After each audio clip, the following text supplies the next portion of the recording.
especially pleased to have you with us.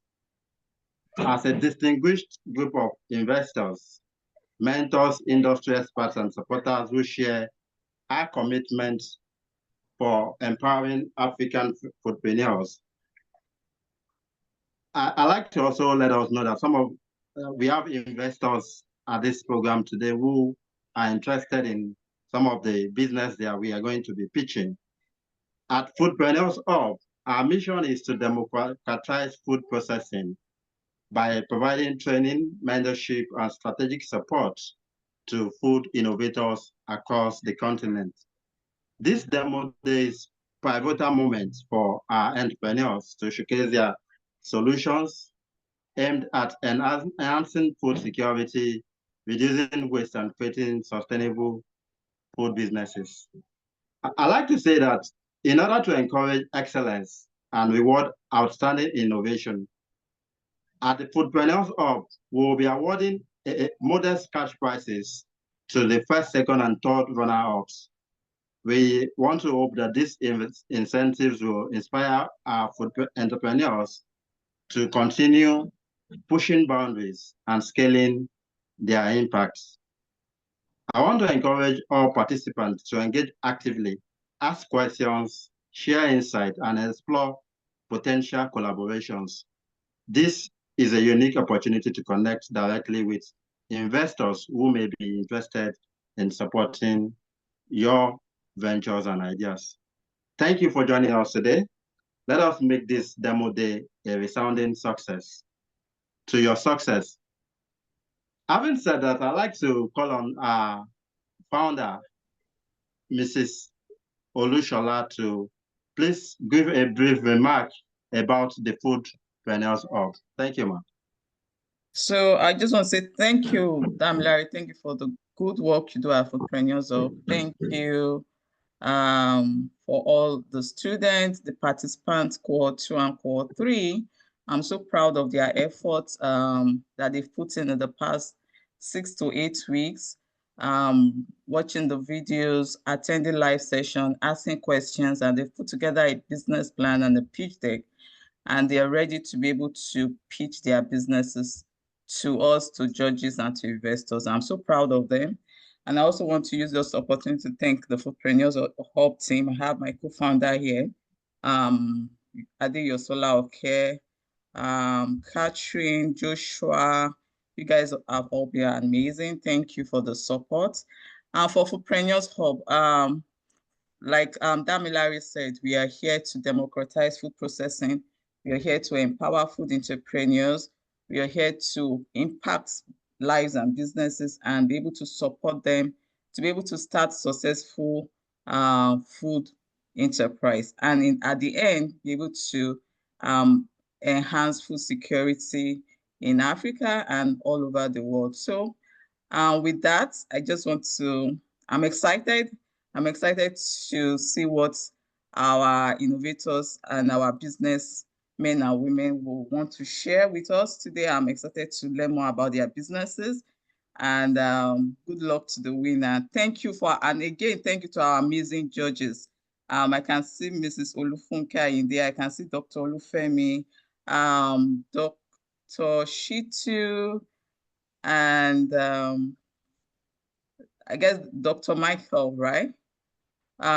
So I just want to say thank you. Thank you for your time. We called and you obliged us. Thank you so much. I appreciate you all. So let's get started. Okay, thank you so much for that wonderful one. Thank you so much, Ma, for that inspiring speech. I also like to have Mrs. Adeyosola Oke, our co-founder, make one or two comments before we go ahead with the pitch proper. Mrs. Adeyosola?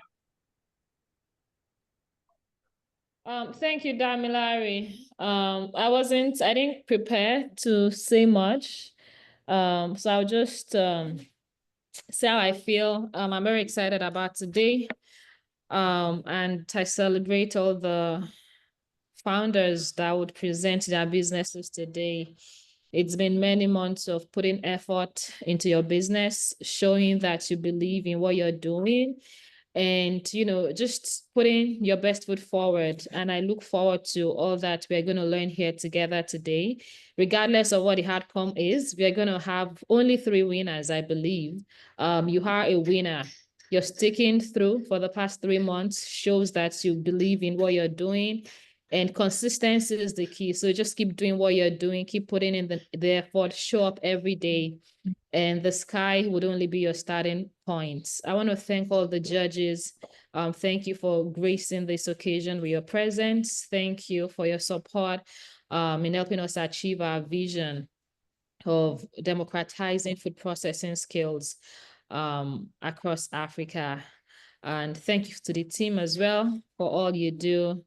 A lot went into making this whole thing, the whole cohorts, the 2 cohorts run smoothly and helping everyone graduate and preparing for this speech. So thank you everyone for your efforts.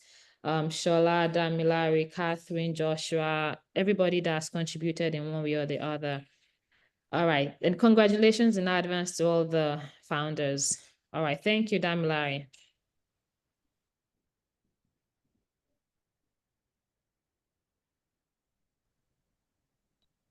You're muted, Damilari. Thank you so much, Madam Yosola. That's our co-founder, and she's been doing amazingly well.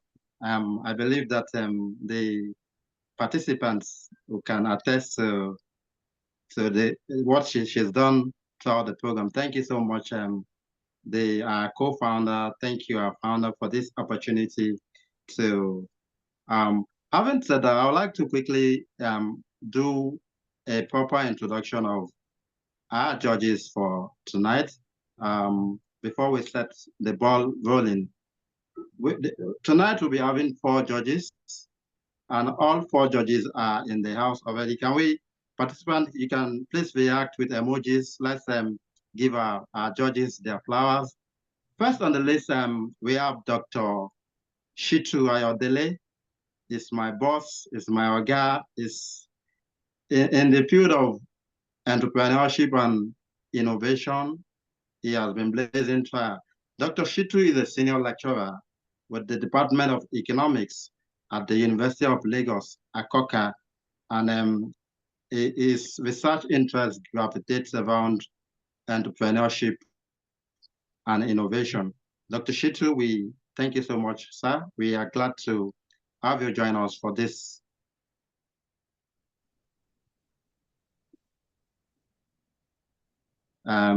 pitch day tonight.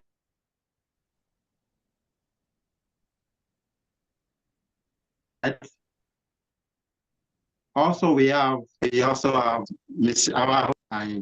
TMJ Global Resources. She brings a lot of experience as the winner of our first ever demo day. So she's bringing a lot of experience. What she did right when she won our first ever demo day. Thank you so much, Madam Olufunke Ayinde, for joining us. I also have Dr. Femi Adegun. Dr. Femi Adegun is joining us from Canada and is the president of the CITEM, that's Institute of Technology, Entrepreneurship, Canada Institute of Technology, Entrepreneurship, and Management, all the way from Canada. He has about 40 years of experience in the academia and in entrepreneurship. And those experiences he will be bringing to bear tonight. Dr. Femi Adegun, you're welcome, sir. And lastly, we have Mr. Sejiro Oketojino. Mr. Sejiro is a managing director of Sedge Farms and is the president of the LASCAFAN. LASCAFAN is a Lagos State Association of Cats and Allied Fishers Association of Nigeria, is the chairman of the Lagos branch. Mr. Sejiro, thank you so much for, it's also my oga. We have worked together on the Appeals Project. Appeals Project is a World Bank project with the Ministry of Agriculture in Lagos State. Thank you so much for joining us tonight. Okay, so pleasure. Tonight we have 19 participants who will be pitching tonight. We have 19 participants who will be pitching tonight, and I believe that our participants are all in the house and they are ready. They are ready for us. Okay, so let me quickly give me a moment to attend to. There's a comment in the chat box. I want to quickly attend to it. Miss Olusholama, please, ma, is it possible that you, while I'm attending to the chat in the comment box, can we please run through the criteria for the judges, ma? Is it something you can do now? I just go ahead and do it. I want to quickly respond to Dr. Shitu here. Okay, I believe the criteria have been sent to the judges. That's on the Excel sheet. And we're going to be assessing our participants here on five major areas. So when you're pitching, try to highlight the problem, the solution, the problem you're solving, the solution, how you're solving the problem, the market opportunity, how big is the market, possible if you have traction to show for it, that'll be a good one. Business model, how you make money, how you make, how you go around with your operations, and the use of funds. What do you need money for, and what's the amount you need? So those are the five major areas we're going to be assessing. So when you come on board, please say the name of your, say the name of your business clearly, so that you'll be able to you're able to input it on the Excel sheet, then talk about the problem, your solution, market opportunity, business model, then the use of funds. And for this pitch session, we're giving our participants 3 minutes. 3 minutes to pitch. We are going to be timing you because of time. We have 19 participants. And if you allow you to go use 10, 20 minutes, bet me we are going to stay here today.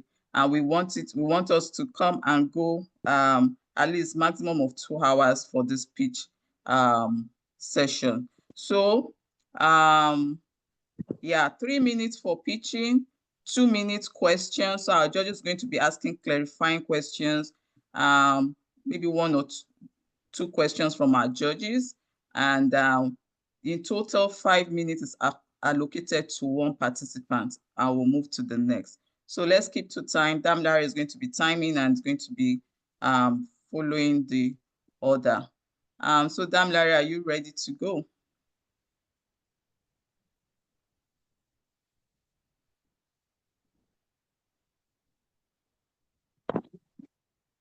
And at the end of the pitch session, our judges are going to be excused into a room where they will make a conclusion and deliberate and look through their scores and come back with the list of winners. So that is how this pitch session is going to go.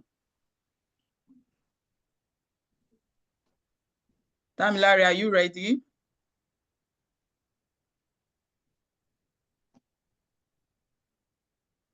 Thank you so much, Mrs. Olushola, for giving clarity to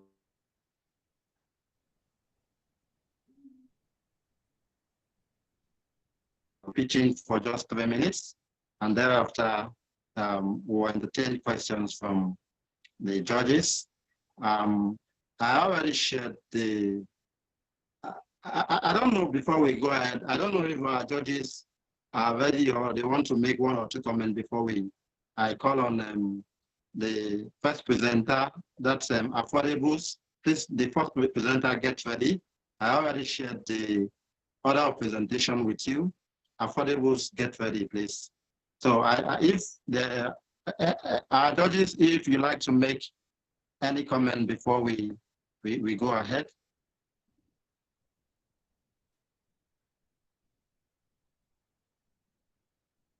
All right, thank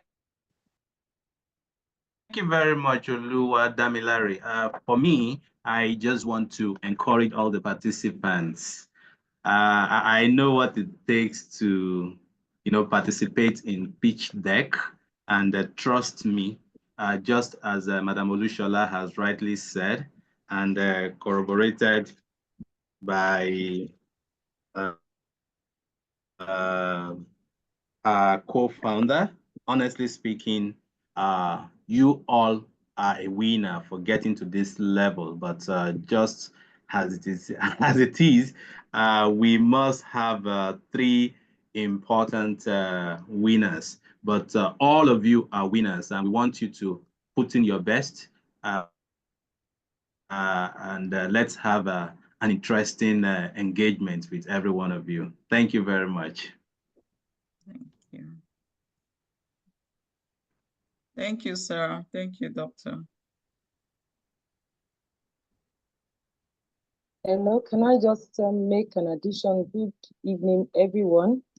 I just want to encourage everyone on the platform that will be pitching tonight. I want to give you courage.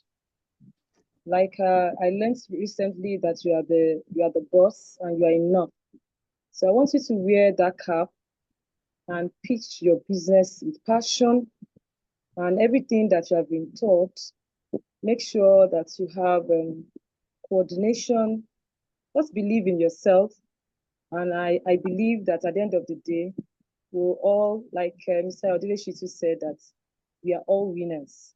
So pitch like a pro and be up there and change the narrative for your business, which I've done before. So I'm just encouraging us.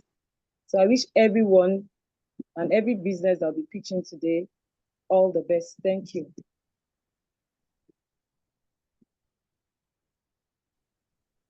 So, okay, can I just add something briefly? Yeah, please go ahead, sir. All right, so congratulations to everyone pitching.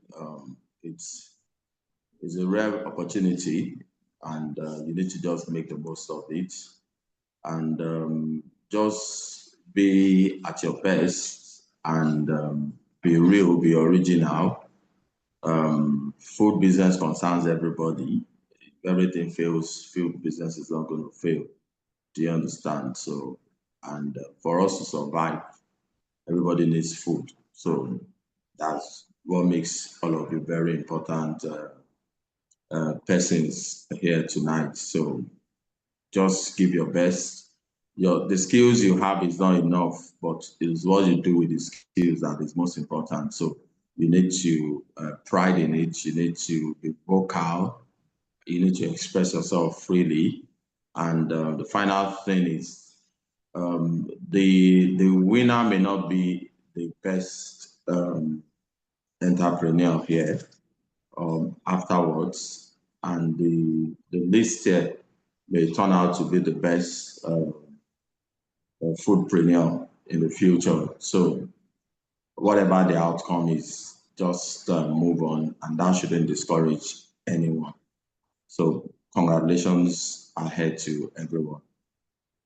Cheers. Thank you, sir.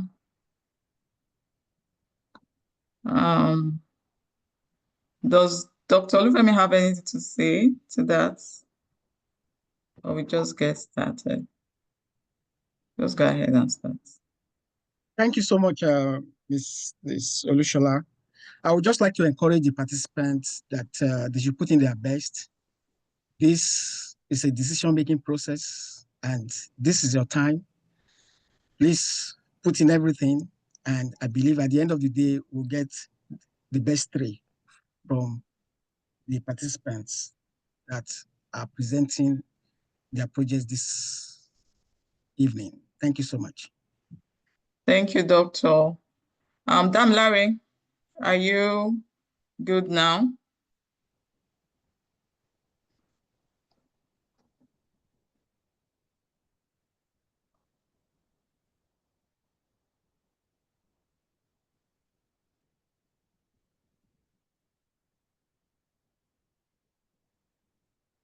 So,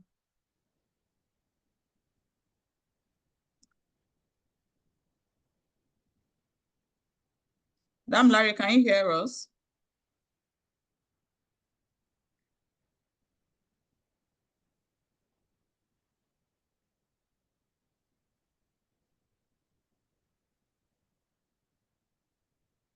If you're a participant in the house and you're ready to go, I don't have the list. You can just raise your hands and we will start in the order while Damilare is getting ready. Maybe he has some issues on his side. I don't want that to stop us.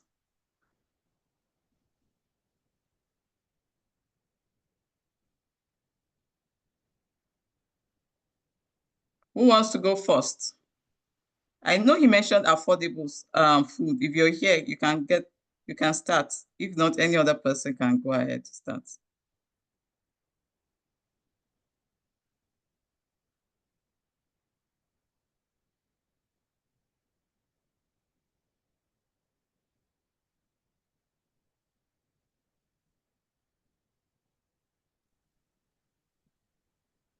Okay, so I have the list now. So the first person here is Affordable Global Food Agency Company. Are you here?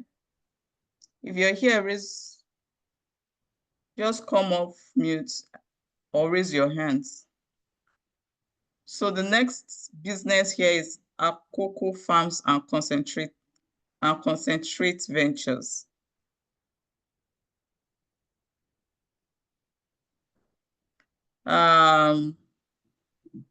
The third business here is Bishard Farms. Bishard Farm Enterprise. Yeah, I think it's Bishard Foods Enterprise. Okay, sir. So just a quick clarification. Do I share my slide or I just talk through it and? Yeah, share your slides, share your screen. You can give permission for, yeah, all participants can share. So you should be able to share your slide.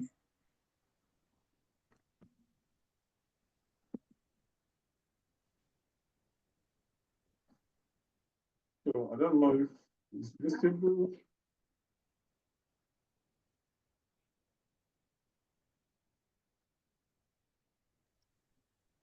Please confirm if you can see my slide. Yes, I can see it. Can everyone else see it? Yes, please. Okay. Yes. Please go ahead. Okay, can I start? Yes, your time starts now, 3 minutes. All right. So good evening, everybody. My name is Olabisi. I'm the CEO of Bishard Foods Enterprise. Bishard Food Enterprise is a registered food business with CAC, Corporate Affairs Commission in Nigeria. The vision to be the leading producer of hygienic and nutritious, ready-to-eat baked foods in Nigeria. That's our vision. Now, the problem we are trying to solve is the problem of increase in the usage of unregulated baking ingredients among the flour end users in Nigeria. And this is leading to increase in the rate of health challenges due to consumption of these unhealthy foods. So how are we solving this problem? We have solutions that we have prefer. One is we ensure use of only regulated baking ingredients for processing and use at the bakery. And we also ensure that all functional ingredients like preservative, for instance, are used within the manufacturer's specification. The third thing we are doing is to ensure we are creating awareness among bakers about the problem of using unwholesome ingredients. What was the cause? This is causing organ inflammation, diabetes, it's causing cancer and the like. And we also make sure that all our packaging materials have no bromate inscription, just to let people know that yes, we are saying no to use of bromate and other unwholesome baking ingredients. Now we have 4 different sizes of loaf. That's for Bishop Premium Bread. We have the mini loaf, the midi loaf, the family loaf, and of course the jumbo. And as I speak, Bishop Donut is currently coming on board to join our products. Now looking at the bread market, the revenue in the bread market is projected to be around 18.81 billion by end of 2025, with cumulative annual growth rates estimated at around 11.04 by end of 2030. And per capita bread consumption is also projected to be around 10.5 kg. That's the quantity of bread that one person will eat in a year by end of 2025. And of course, as the population grows, the bread consumption grows. This is a very strong demand on the very market. Now, our milestone, we started about 1.5 years ago with 3 batches, with just 5 customers. As I speak, we're already on 12 batches, and we're having 36 loyal customers who are staying with us currently. Now, our value proposition has been to produce safe, hygienic, and nutritious products. Safe, hygienic, nutritious products. That's what we want to do. That's what we tell our customers, that's what we tell our staff, and everybody's aware of that. And how do we do that? We make sure we get the right raw material that is wholesome, process it in line with our recipe and processes, and package them hygienically. And of course, take it to the distributor market and offer those products for sales, and through that, get revenue. Now, we did the competition analysis with few bakeries that are within our vicinity on quality, affordability, and convenience. And of course, we rank the highest in terms of quality and convenience, as you can see in the charts above. Now, our growth strategy is stemmed from our business objective, which is to increase our daily sales revenue from 550,000 to about 1.2 million in 12 months through market penetration. So we want to take our product to a new market where we have not been before. And we want to also make sure that we are able to extract value even from the existing market by increasing sales where we are currently selling into. So that's our business strategy. We are using market penetration essentially. And this is our financial projection, a 5-year financial projection that's showing the number of batches per annum, the cost, what will the cost to produce those number of batches, and of course the revenue that will be generated from those number of batches, and of course the margin that we're going to have. So with this, each year there's a 25-year growth that is built on it. So it's a 25-year scale up, year on year, that way, factoring inflation, factoring cost of goods and other things. These are our team, myself and our COO, with my wife, and we have our IT support consultant, our administrative officer, and of course, our head of baker. We have just about 3 different units in the bakery currently. We are going to do more structure in place. Now, these are funding requests which stem from our doubling our earnings within 12 months. So what do we want to use that money for? These are the equipment that are listed. We essentially want to build up our capacity so that we can be able to produce more. We're able to produce more, we can reach out more and feed those markets where we have seen opportunities where we can sell into. So generator is part of what we need, and spiral mixer is also part of what we need, gas burner, and of course, bright slicer. Time is up, so let's round up. Okay, the last slide is just about our CSR, celebrating children within our vicinity. Thank you. Okay, that's great. Any questions from our judges?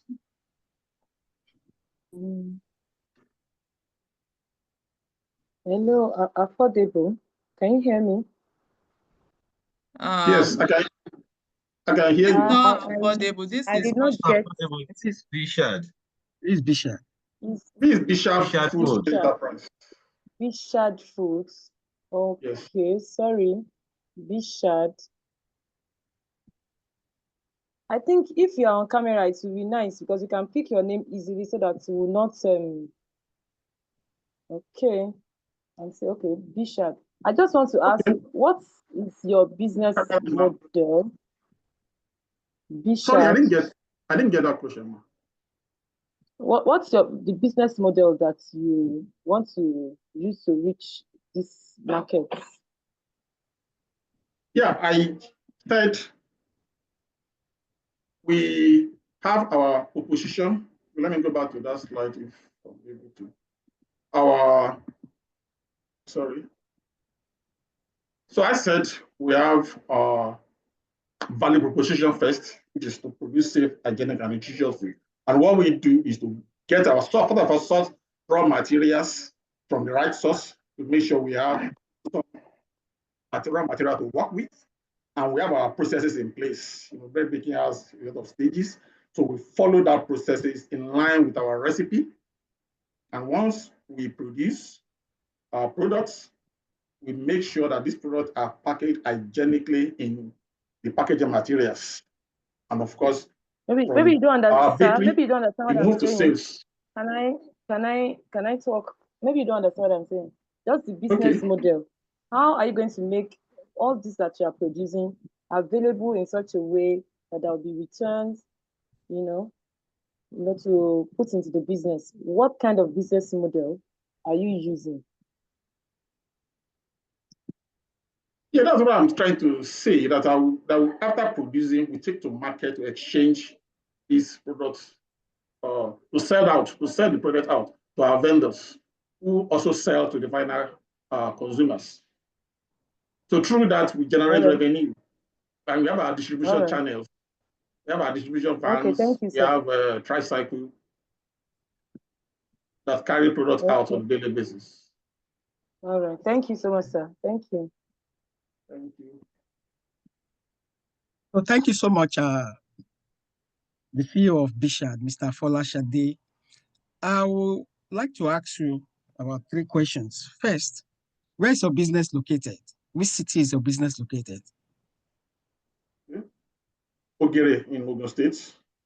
Okay, fine. Thank you so much. So, looking at your business, thank you very much.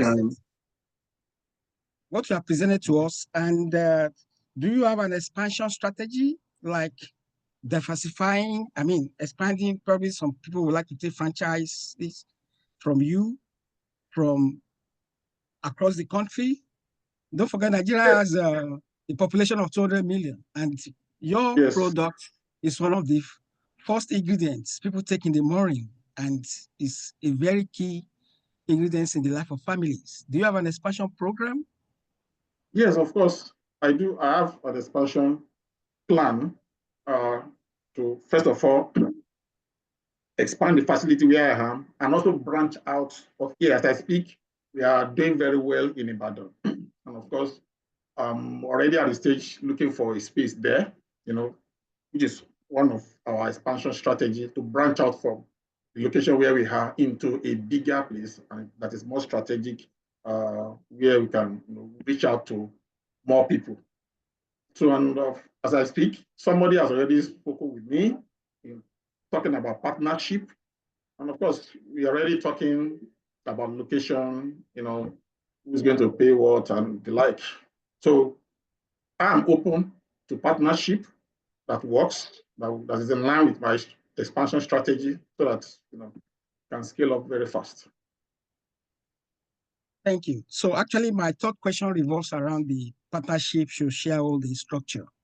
So I wanted to ask you about what's your shareholding structure. If I were to bring somebody from Canada, investors from Canada, to come and invest in your bakery business, the kind of shareholding structure you have for them, that actually is going to be my third question.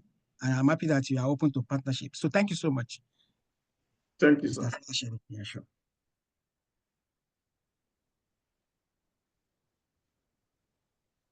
Okay.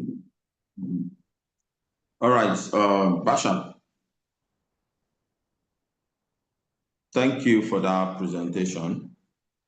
And I'll just ask you one question, and maybe it's just a direct answer. The question is, what makes you think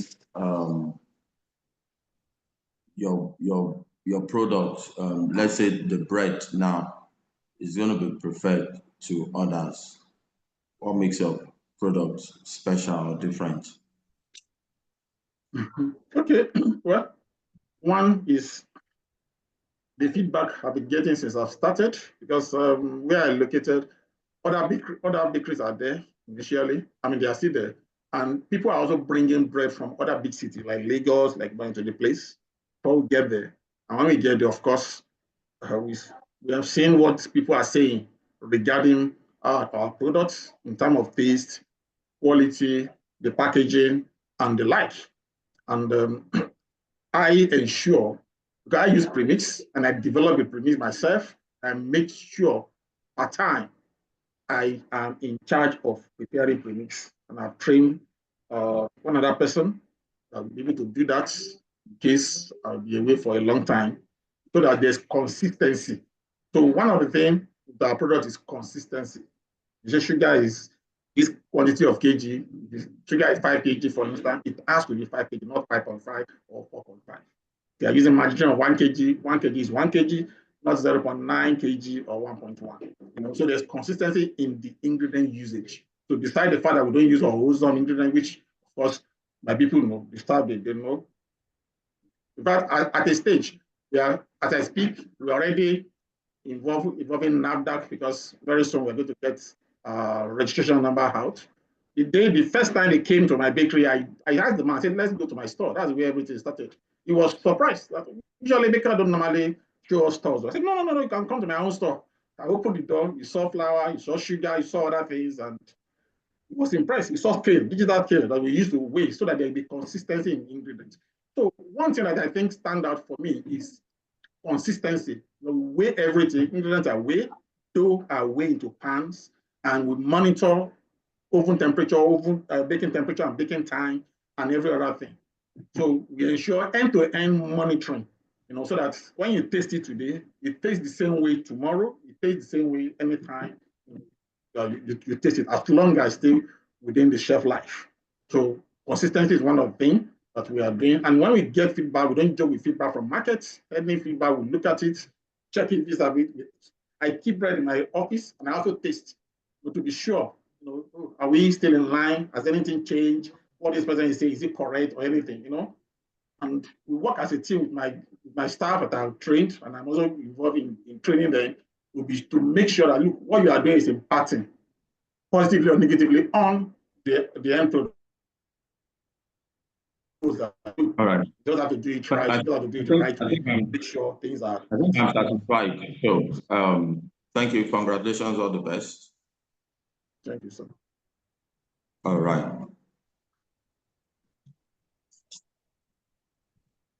So thank you, Bishad Foods. So the next person on the list is Chodaro. Is Chodaro here? That's the name of the business. Okay, let me stop. Let me remove my slide. You can stop sharing. And for the purpose of time, our judges, we can keep our questions to 2 questions. Maybe 1 question per judge, 2 judges to ask, then another person, another judge should ask, so that, because for this one pitch, we spent close to 10 minutes and it's too long. Yeah. So if Chodaro is not here, Double Glory Cakes. Is Double Glory Cakes here? I'm online now, ma. Can I? Akoko Farms. Okay, so Akoko Farms, you can go ahead. Damn, Larry, you can take it off from here. So Akoko Farms is number 2. Bishad Farms number 3 just pitched.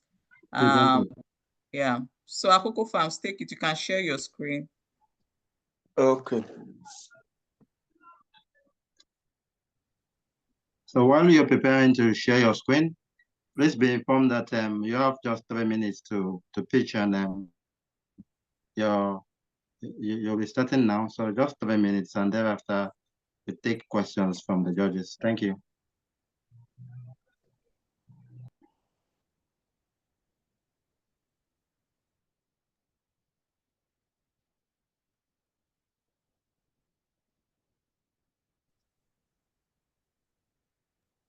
Somebody wants to ask a question. There is this Onye Dikachi Okechukwu. Somebody is raising his hand or her hand.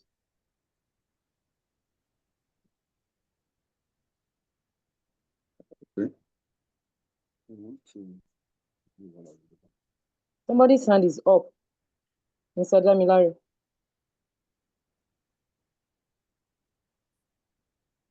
Unmute. Can you unmute? Mr. Onyedikachi, please. Your hand is raised. Are you asking a question or you're making a comment? Let's have it.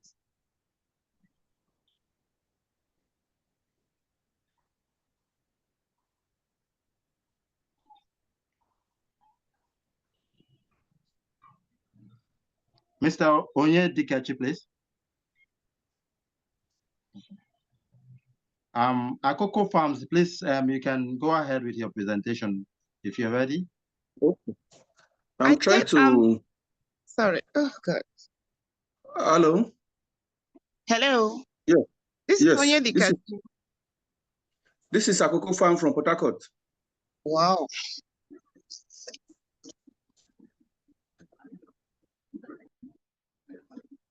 Hello. Mr. Akoko, please go on with your presentation, please. Okay, thank you. My farm is an organic farm, pig farm, located in Port Harcourt, River State, Are you Nigeria. sharing your screen? Okay. I'm trying to do that one. I'm having network problem here. Okay. I think this is.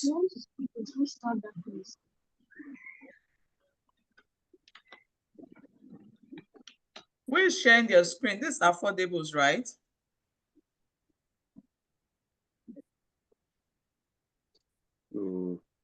I think there's a Okay, mix maybe up let here. Affordable goes on first. Let Affordable go on. Let me sort the network issue here.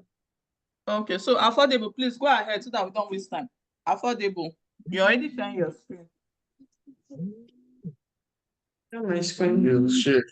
Okay. Speak. You can hear you speak. Hello, good evening, everyone. Good evening. Yeah. Well, my name is Mariam Abdulaziz, and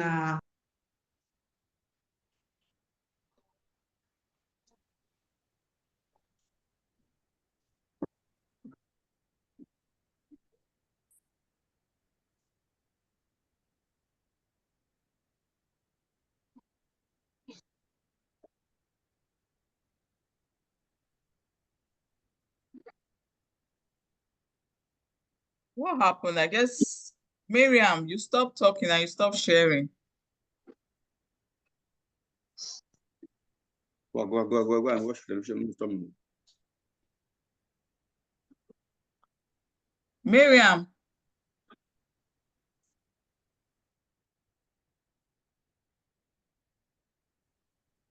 I guess the network logged her out. I just let her in back now. Okay.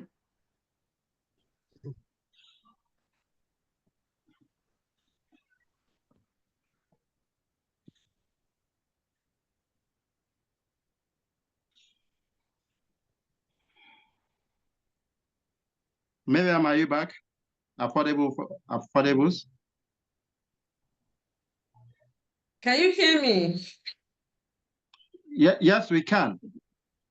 Okay. Good evening. Welcome. Good evening, Welcome everyone. back. Thank you. My name is Mariam Abdulaziz, and I'm excited to present our ginger farming and processing project located in Ogbomoso. Yeah, the project represents a strategic opportunity to tap into the growing high demand for ginger, fresh ginger, high premium ginger around the world today. Thank you for having me.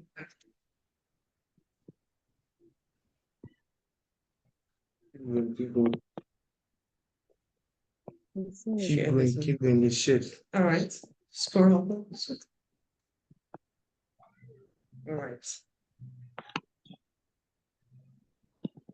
This is the presentation of the farm. This is how the farm will look like. I think I need to make it clear here that it's a very fresh project. We are just starting, and we just acquired 5 hectares of land in Ogbomoso after carrying out a thorough research to know that the location is viable for the project. Looking around the world today, starting from Nigeria in particular, we realize that the crop, ginger, is very, very scarce now. It's not actually available. In the areas where they are available, the off-takers go to the farm to harvest it themselves and make it very difficult for Nigerians to have this product handy, not to talk of exporting it. Thereby, we are losing value and we are losing employment opportunity for our women and youth in the rural areas.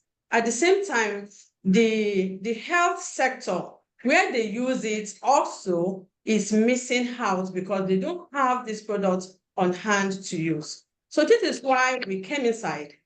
Our coming into this project is to tap into the untapped opportunity that Nigeria has. Nigeria has been adjudged to be among the 5 largest producers of ginger in the world, but yet the exportation level is nothing to write home about. So coming into this area, we believe will go a long way to create employment opportunity for our teeming youth, our women, at the same time create an income for the states where the farm is located, and exportation actually is going to actually bring value to Nigerian economy. The problem identified in the country around the project today, we have unemployment and poverty, we have opportunities and food insecurity. Food insecurity, insecurity around farm areas, especially in the north here, where they were being farmed, especially Kaduna and some other far areas in the north.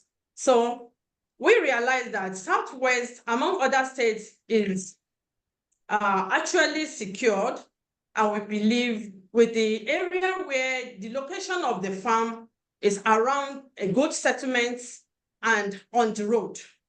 So going into this, we believe so many opportunities will be achieved. Also among the problem, we know of lack of high value crops, which is affect affordability. Also, we have climate risks, among other things. Then our... Please, you may want to conclude. Your time is up. You may want to conclude. Thank you. Thank you.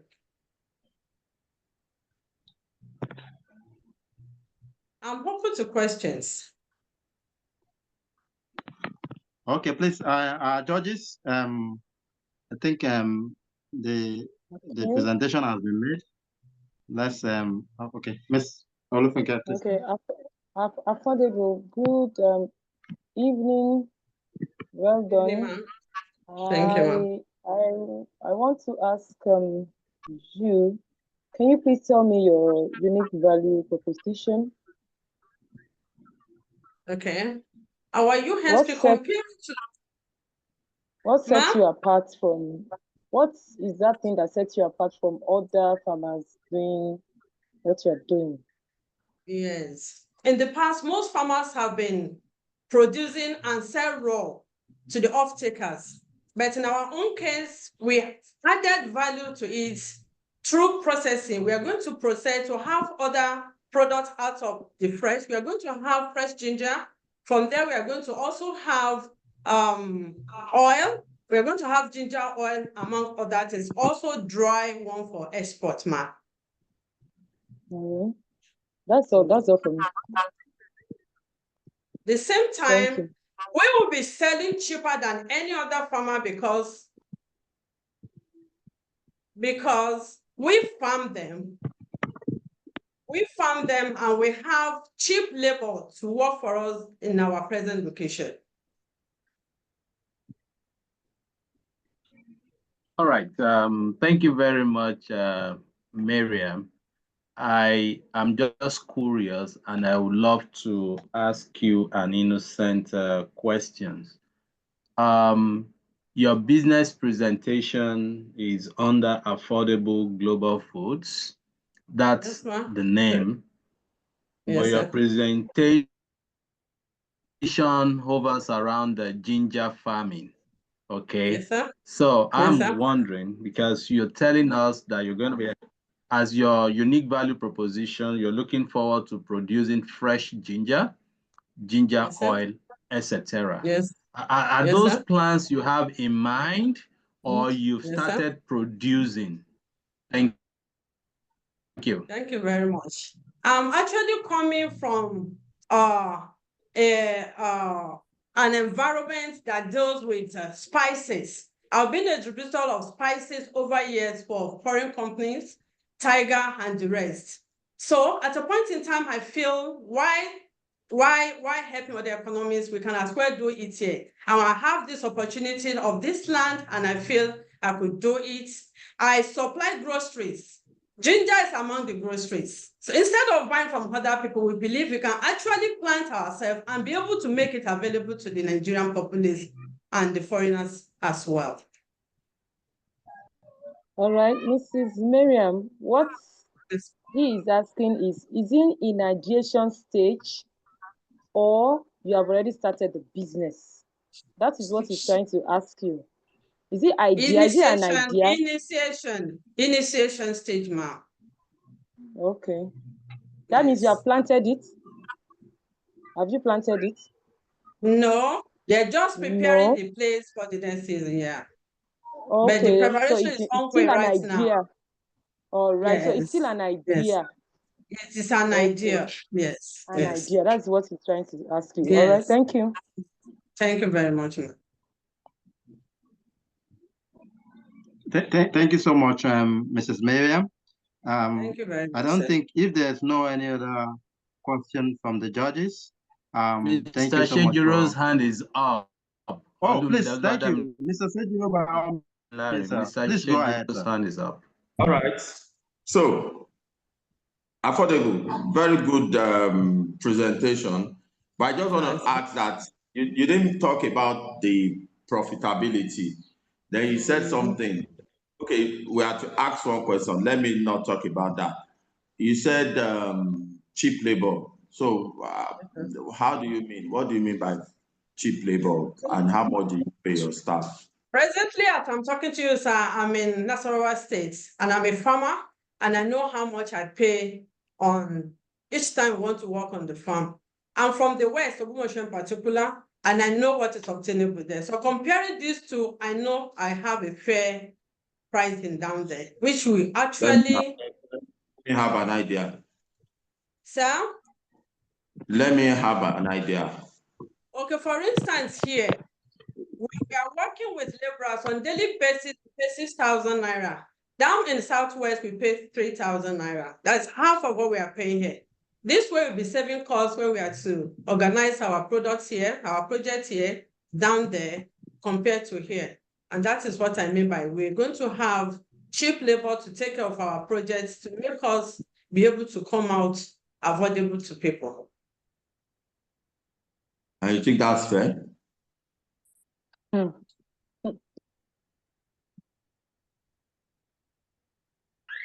Hello? Did you hear me? I said, No, do you sir. think that is fair? No, it's not what is obtainable we are meeting there, sir. Okay, so how many staff, what's your staff strength at the moment? 30. 30. Yes, sir. Wow. Okay, I'll come back to you. So I'll need to save time. Thank but you I'll very come much. back. All right. Thank you. All right, thank you, sir.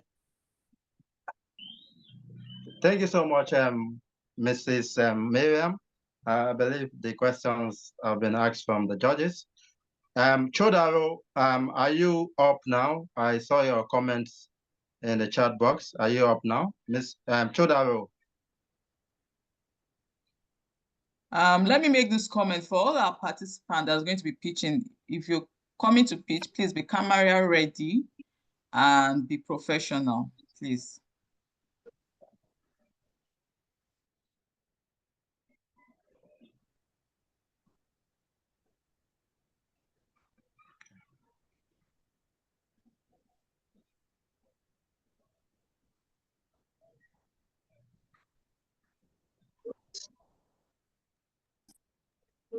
Good evening, everyone.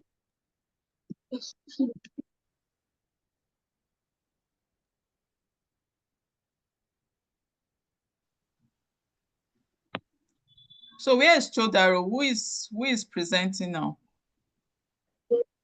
It's Chodaro. Good evening, ma'am. Good evening. Go ahead to share your slides and start presenting.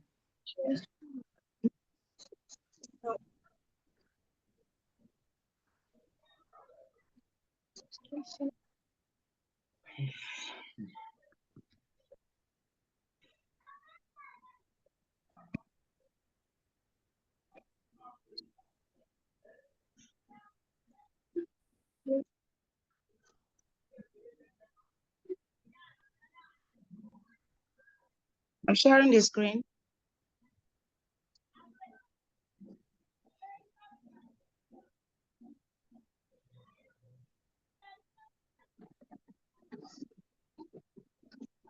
Oh my God, what's this now?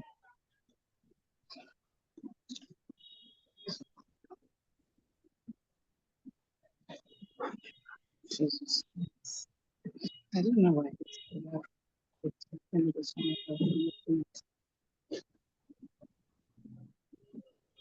God, it's not working.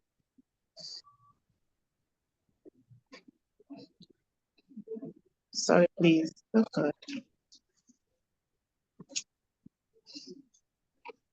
See if it opens.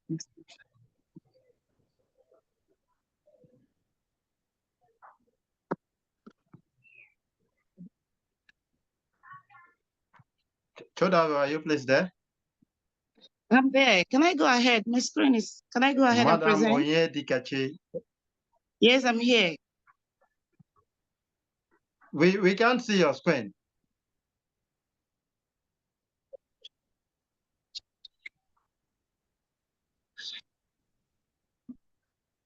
I think there's no power in our environment. Let her go ahead.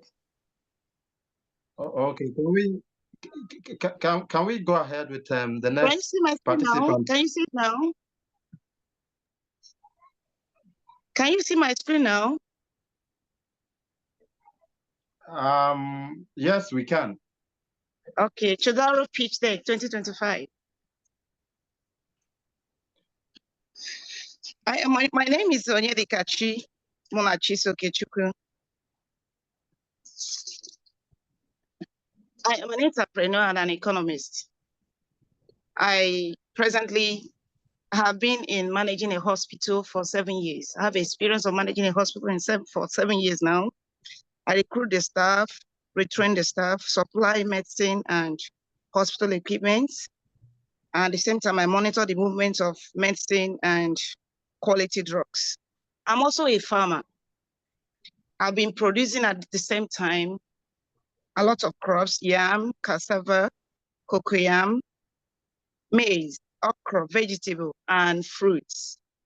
I am also a chef, a mother of 4.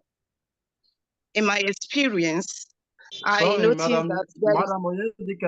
Onyedikachi, Yes, can you hear sorry me? to interject. You may want to zoom your system a bit. We can't is your pitch is very tiny. Thank you. Wow.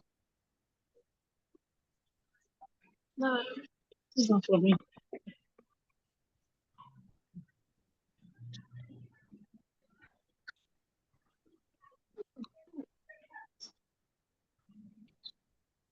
Can I continue, please? My system is having problem. Can I continue my presentation while it corrects?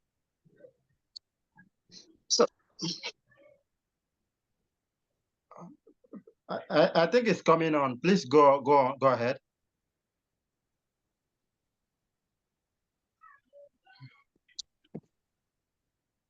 in my experience, my need is that I want to combine in my community, open a one-stop business for food produce and also at the same time quality medicine.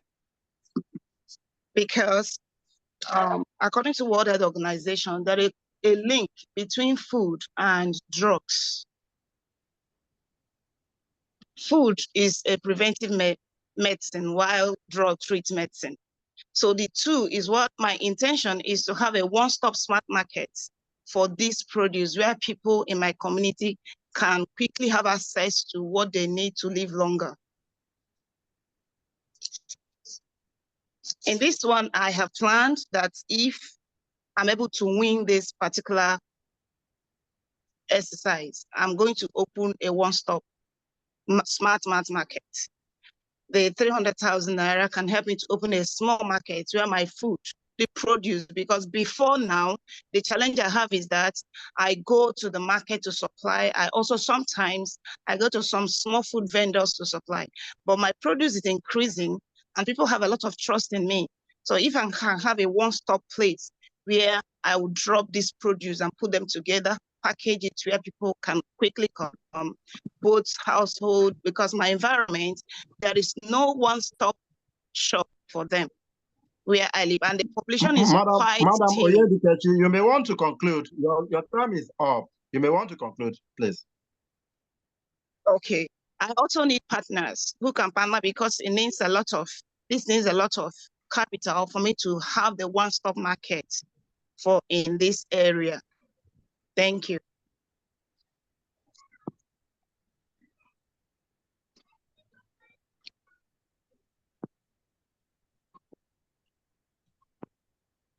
Thank you very much, Madam Oyedikachi. Thank you so much, Madam Oyedikachi.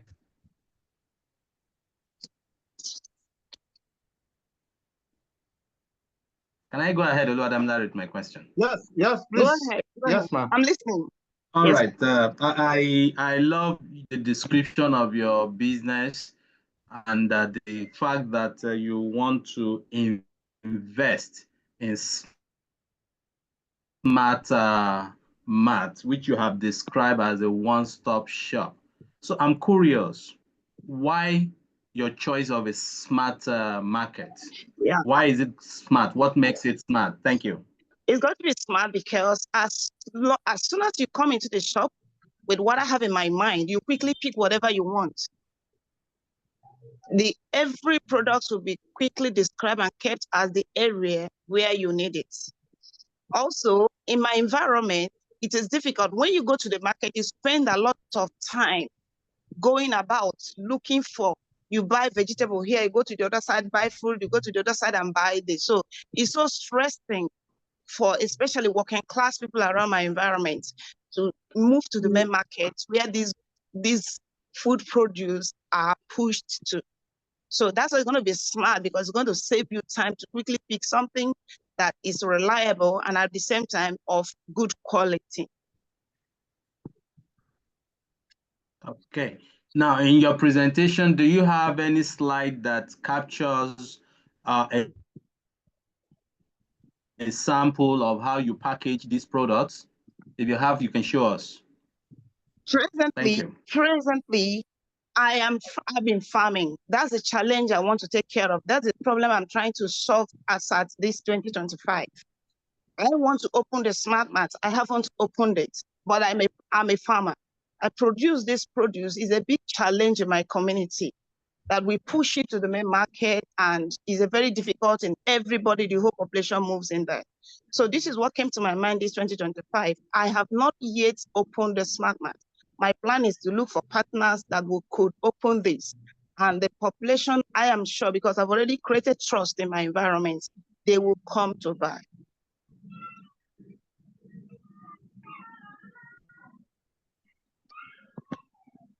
Mr. Sejiro, you have the floor, sir. Thank you. Mrs. Oyedikachi, show that. The smart woman. That's what I'll call you.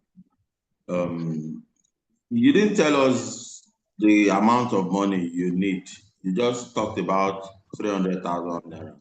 Is that all you need? No, I said I need partners. The thing is, hello, sir. Is it funds you need or partners? Funds, those that bring the funds to me are also partners of the business.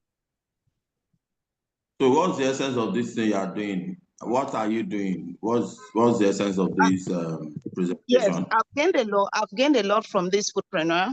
I gained a lot in terms of how I'm going to package the product, number one, how I'm going to do my presentations in my environments, and also I'm saying that the 300, okay. Hold on, you didn't get my question. Okay. This thing you are doing, what's the objective of this pitching you're doing? Pitch deck. My objective. Pitching, this presentation. Okay. Why are you doing this presentation? I'm doing this presentation because I have studied and I've learned a lot. So I need to prove myself in this place that I have also studied and gained. And my intention is to win. Number one, I want to win this particular exercise. Number one. Number two, I need fund also to meet other people, people in that profession, that line of profession, pharmacies or food vendors who I could get ideas as I go along establishing my business. All right, no problem. Fine, thank you. Thank you. Hello. Can you hear me? I can hear you perfectly. All right. I just want to clarity around what Mr. Chejiro is asking you. Oyedikachi, is what's your ask and how are you going to use these funds?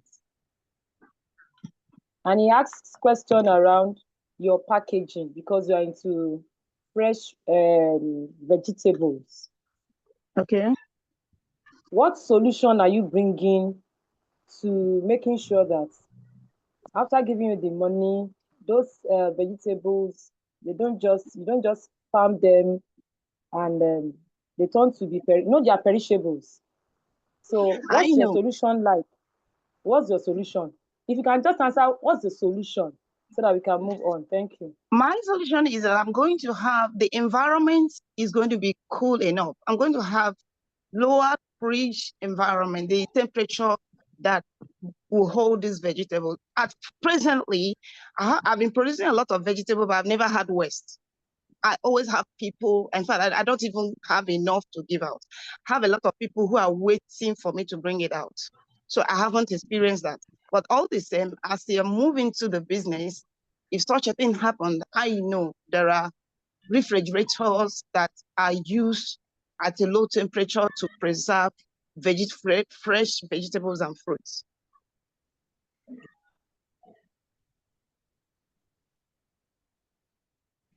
That's all. Can we move on to the next person, please? Okay, thank you. All right, please. I'd like to crave the indulgence of the House to allow Mr. Shalak Bade of Royal Urban Concept Limited to present. He just messaged me that his system would go off any moment from now. So I want to crave the indulgence of the House to allow him present.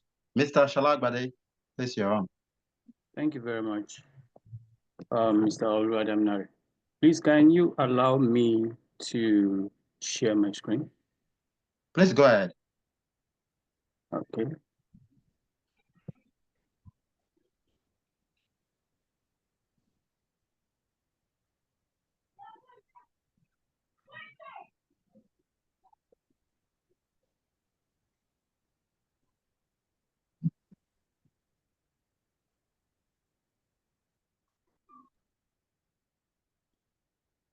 Can you see my screen? Yes, it's just coming on. It's just about coming on. Okay, thank you very much. Good afternoon, everyone. My name is Adi Dr. Sholagbade, and I'm the founder of Rare Brain Concepts Limited, a proudly Nigerian startup on a mission to flavor every meal naturally. So quickly, we go to our problem statement. In Nigeria, there is a rising demand for healthy, natural food ingredients. And we know that a lot of these are actually, where we're talking about the spices really. But the most available options that we have now are either unsafe, imported, or maybe unstandardized. So the market is flooded with chemically enhanced spice blends and seasonings, leaving the customer with little or no options at all, or trustworthy options. So what is the solution that Rare Brain is presenting? So our solution is a Rare Brain seasoning powder, which is meant to address this need. We produce 100% naturally, hygienically processed, and culturally inspired spice blends. What we do is that we create a solution where you can think of it as a clean and proudly, local alternative to the big imported brands, and which is actually designed specifically for Nigerian kitchen. What's our product overview? Quickly, the product overview. We have Rare Brain seasoning powder, which is our universal all-purpose seasoning. We have in plan some upcoming blends like jollof, stew, and pepper soup. And we're also looking towards later in the future, developing other natural herbs or vegetables in their dehydrated form, which will be packaged and presented in the market. And so this is actually, packaged affordably and in such a way that it appeals to every consumer in the market, to caterers, and also to small restaurants. What is the market opportunity that we have for this product? Now, the spice market in Nigeria is expected to surpass 60 billion naira by the year 2028. So you know that's a very massive business. And then over 70% of households are using spice mixes weekly. So we are actually intending to tap into this underserved demand, and especially across Lagos, Abuja, and the Southwest. At this point, I would like to mention that we are based in Lagos, and we intend to spread from Lagos and then subsequently into Abuja and other areas of the industry. Mrs. Asholagbade, sorry to interject. You may want to round up. Your time is almost up. All right. Thank you very much. So what's our business model? Our business model, we intend to generate revenue through retail sales and also through direct B2B, selling to other businesses we are involved in this food business, such like the restaurants and the like. So we look at having a break-even point that is sustainable within 18 months with a healthy profit margin of 35 to 45%. So what's the milestone or tractions that we have had? Specifically, we have been able to complete our product R&D, our package design, and we're going to reach out to retailers, to some superstores that we would want to deal with. However, the next step we are intending to take is to create a pilot project in Lagos, but that is after product registration and the launch. So what is our ask? We are seeking a 500,000 seed funding that will help us in the registration and in order to bring this vision into the market, with which we can unlock our distribution, production, and scale up. We hope to, double the ROI within 3 years. So thank you very much. Thank you so much, Mr. Sholagbade. Now the judges would ask the questions, and then we move on. Thank you. Hello, Mr. Sholagbade. That's a very beautiful pitch. I'll say well done. Then I want to ask, have you done your customer validation? You have started producing, right? We have done the R&D. That's when we have produced the prototypes. Okay, that's the only thing that you have done. So yes, you have not come up with a minimum viable product? Not yet. I think when we produced the two prototypes, we actually went into the market with it and had very good traction. We had very good traction. We have very good job. Why am I asking? The reason why I'm asking is once you have done that, Yes. You're supposed to move to the next stage of at least maybe selling to people around you. Do you understand? In order Yes, to know so that people can, that's what we call customer validation. When it comes to businesses and you're looking for investors to invest in your business, there's what we call bootstrapping. What have you done differently? Have you kept your money in it? Yes, beautiful presentation. Now, have you taken it from that stage to the next level? You know, and that is the reason why I'm asking you that. Have you gone ahead after your R&D? Have you gone ahead to actually come up with a minimum viable product? Because why do I say so? When you have that, as you are selling, there's a ginger that this thing is moving. Do you understand? Then even before you get to NAFDAC, it's actually possible. People are selling without NAFDAC.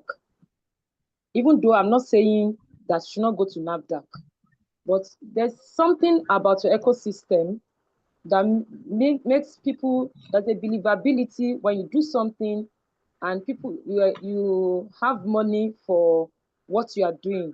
You know, value have exchanged hands. So I would say that why not come up with a minimum viable product?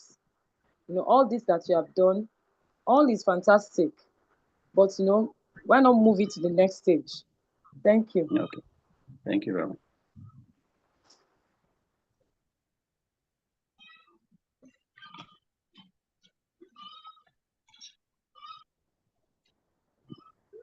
Thank you, judges. Is there any other question or clarification for Mr. Shalagbade? All right, thank you, Damilare. Let me, on top of my head, I'm wondering, based on your presentation, what do you think makes this product unique from existing seasoning powders in the market that will make me as a consumer crave for this product? Thank you. Okay, these seasoning products actually designed with two thoughts in mind: removing the, chemical additives, MSG to be precise, and other additives that actually may pose health challenges, and then also creating a seasoning that is healthy, creating an health impact with every food or every meal that you take. And it's produced hygienically, aseptically, and giving you a premium taste at affordable price. That's what makes us stand out.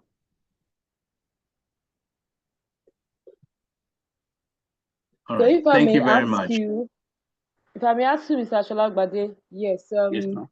What question do I want to ask you now? After you said that you have done R&D, can you tell us the shelf life? Because I know that organic products, you know, their shelf life is always, you know, very short. What do you think is your shelf life going to be like? Our shelf life is a minimum of 6 months, and it can last up to a year. It has done that. Without additives? Without additives. You know, okay, so what we're talking what's your about what's your drying process like? We use dehydrator. Dehydrator. Okay. Yes. So when you dehydrate a product, you have removed the moisture content, which is actually the moisture content actually is what creates an environment for thriving of microorganisms which spoil the food. So after having dehydrated, the only other additive that we had is a salt, which is also itself an antimicrobial agent, and so pack it hermetically so that there is no hair. Hair doesn't escape into it, and so you don't create. That's an environment where microorganisms do not have a place to thrive. So it is kept as such for such a long time because of those processes that we put into it. Okay, thank you. Thank you. All right, Mr. Hebron, I'm just worried. You seem to know what you are doing. Maybe you have a background, you're inclined, but the business part of it, I think I'm a bit confused. So all you want is 500,000? No, that's not all I want. Just no answer. I'm looking at. Is that how I'm you? looking at. No, I'm looking at a startup capital of 5 million. But just like I said, I'm looking at product registration, branding, and a retail expansion, creating a launching pad. Now, the way we have designed our business so that we can have it in we can have it in a kind of batch setup. We can start in a small scale and then move up. Move on to, scaling, becoming bigger. So what I'm looking at is, okay, I can now, with what equipment, the little equipment, smaller equipments I have, I can start up with 500,000. And then gradually, as I raise more funds, I can now bring it into a bigger, market, production line. Are you afraid of money? No, I'm not afraid of money. I'm targeting, what you call it? I'm targeting the, prize money for this project. For this demo, which is 300,000. And I think the advice was to target our asking towards that. That's why you have 500,000, because we can scale down and then multiply. What's your staff strength currently, and maybe intending staff strength? Presently, my staff strength is 2. That's myself, my family. The intending staff strength over time, we can, depending on once we are able to get the machinery, we can actually work with 5 to get our products running on the market. All right. So, but you just need to work on your feasibility more. Do you get it? And be more realistic. Things are expensive, but 5 million is not 500. You didn't state 5 million here. It's 500,000 that you state here. And yes, because of our time, I think we should go back on that. Is that okay? Yes, I think for time, I left out the place where I mentioned the 5 million, but I have it in the slide. So I just went quickly to the asking because I was rounding up. All right. Thank you. Thank you very much.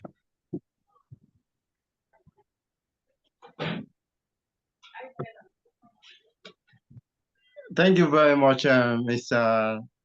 Thank you very much, Mr. Shalagbade, for that presentation.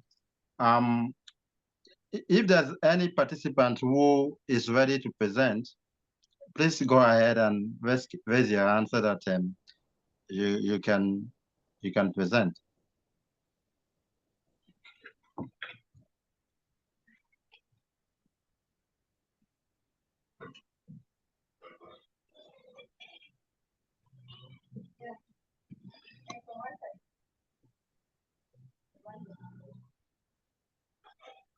Hello. So Akoko Farms. Akoko Farms, you're ready. Okay, thank you. I'm having network challenge and my laptop is flat already. Okay, go ahead. Okay. Akoko Farm was created in year 2020 during coronavirus in Nigeria here. So the major focus is on pigs and the plantation. So we do what we call organic farming, wherein we produce our own food, we produce our own medicine. The major challenge in the pig farming is the feeding and the medicine, because this pig, they accumulate worms. We have intestinal worm and skin worms. So we deal with them using what we call bitter leaf solution. We have bitter leaves, another medicine alternatively to deal with these worms. Then our pigs, they are organic.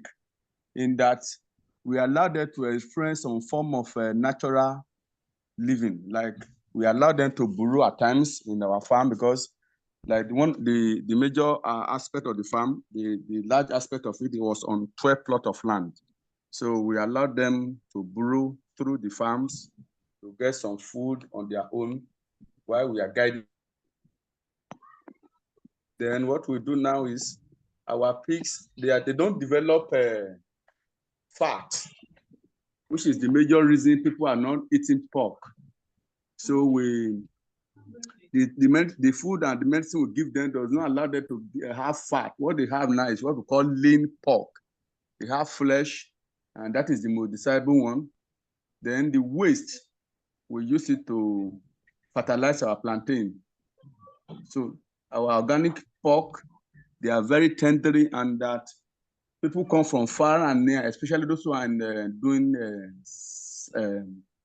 spices. They use what we call lean pork, the meat in the leg and the hand and the neck. Rather than having pork loaded with fat, saturated fat, our own is very lean. We call them lean pork. That's why I was in my farm so that I can show you some of my farm's products.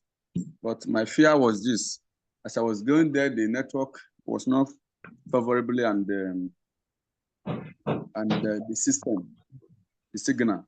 So our farm is organic, purely organic. And what we mean by organic is that we produce the feed. We don't use the general feed they use that are chemicalized. Then the medicine they use for alternative fattening. We don't use the liver-misol or ivermectin. We produce our own medicine that deworms our pig naturally. There's no form of worms. There's no form, and the environment. Then because people buy in pieces, we also do what we call slicing or butchering. So in the process, we use electric blades to dissect it and with kilobytes. So nobody will say someone cheating or cheating. So this system allows our farm to be unique. And only today, about 13 customers came. We could not satisfy them because we have not grown to that level of supplying all customers. And our targets are the multinational in Port Harcourt, the Chinese. Presently now, we just got a new customer, Integrity Company at Old Aba Road. The pig we are selling, like for instance, in Port Harcourt here, we're selling 400,000. They are buying around 1 million. So they need large pig, and they need one without a fat like our own. So we are in big opportunity to grow and expand. Currently now we have 7 workers. Some of us, myself now, I man the aspect of treatment, other man the aspect of cleaning, some feeding, some mixing the feed. So we buy pancane and crush them on our own. Then we add it to the feed we buy from Parboard. We call it spring green. Then we join it together.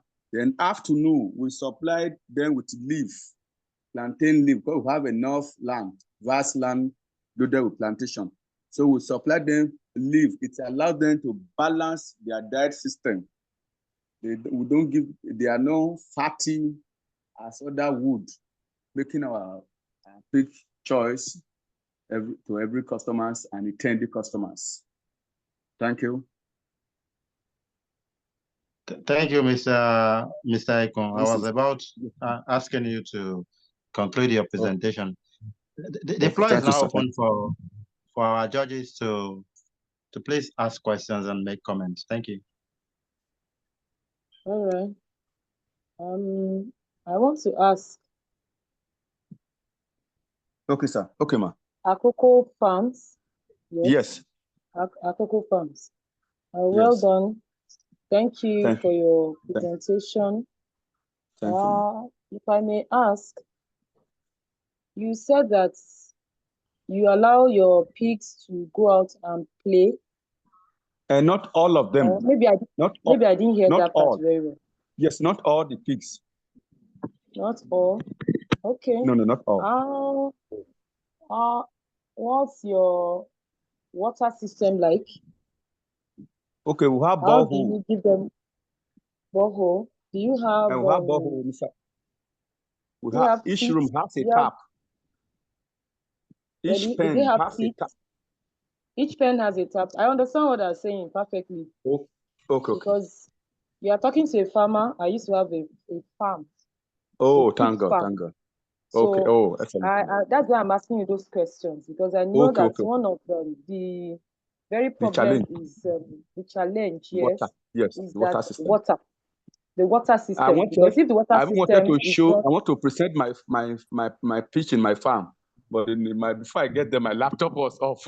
I wanted to show you my farms, if possible. okay, there's no problem. We can do that without you going to the farm. What I know is water.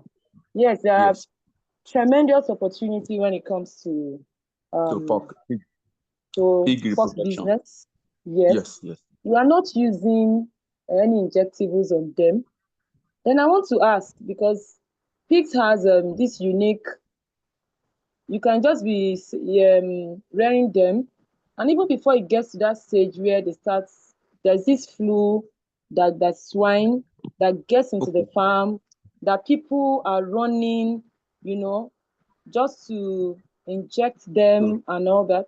So what solution are you bringing to that industry that makes you believe that these are purely organic? Because if you are saying they are purely organic, then I beg to differ a little bit. So that's why I'm asking you that question. Thank you. Okay, thank you, ma. Thank you, ma. Like I said, in the aspect of medicine, we have not explained the flu, swine flu, but we have like if you have sick pig, we isolate them far away, and we don't allow people to enter our farm.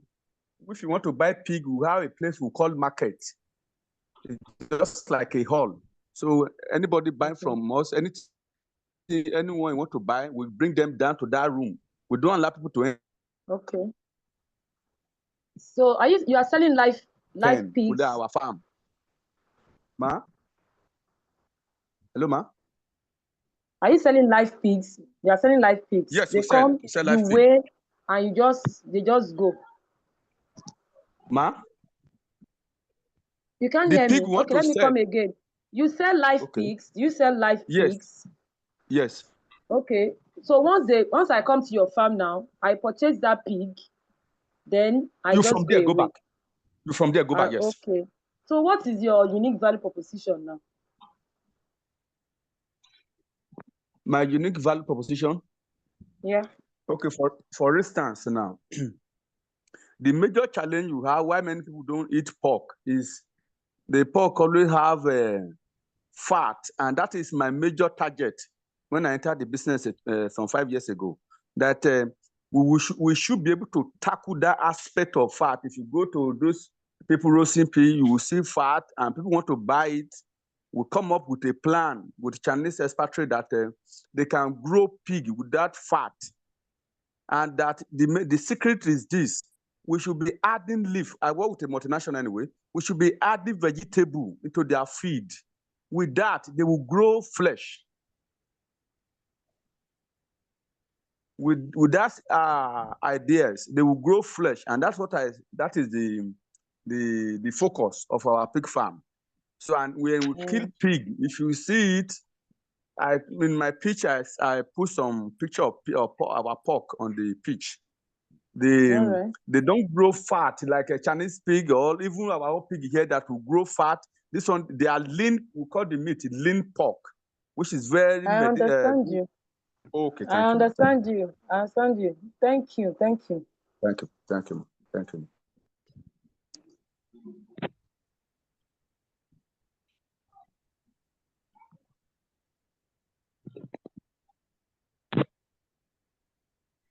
Okay.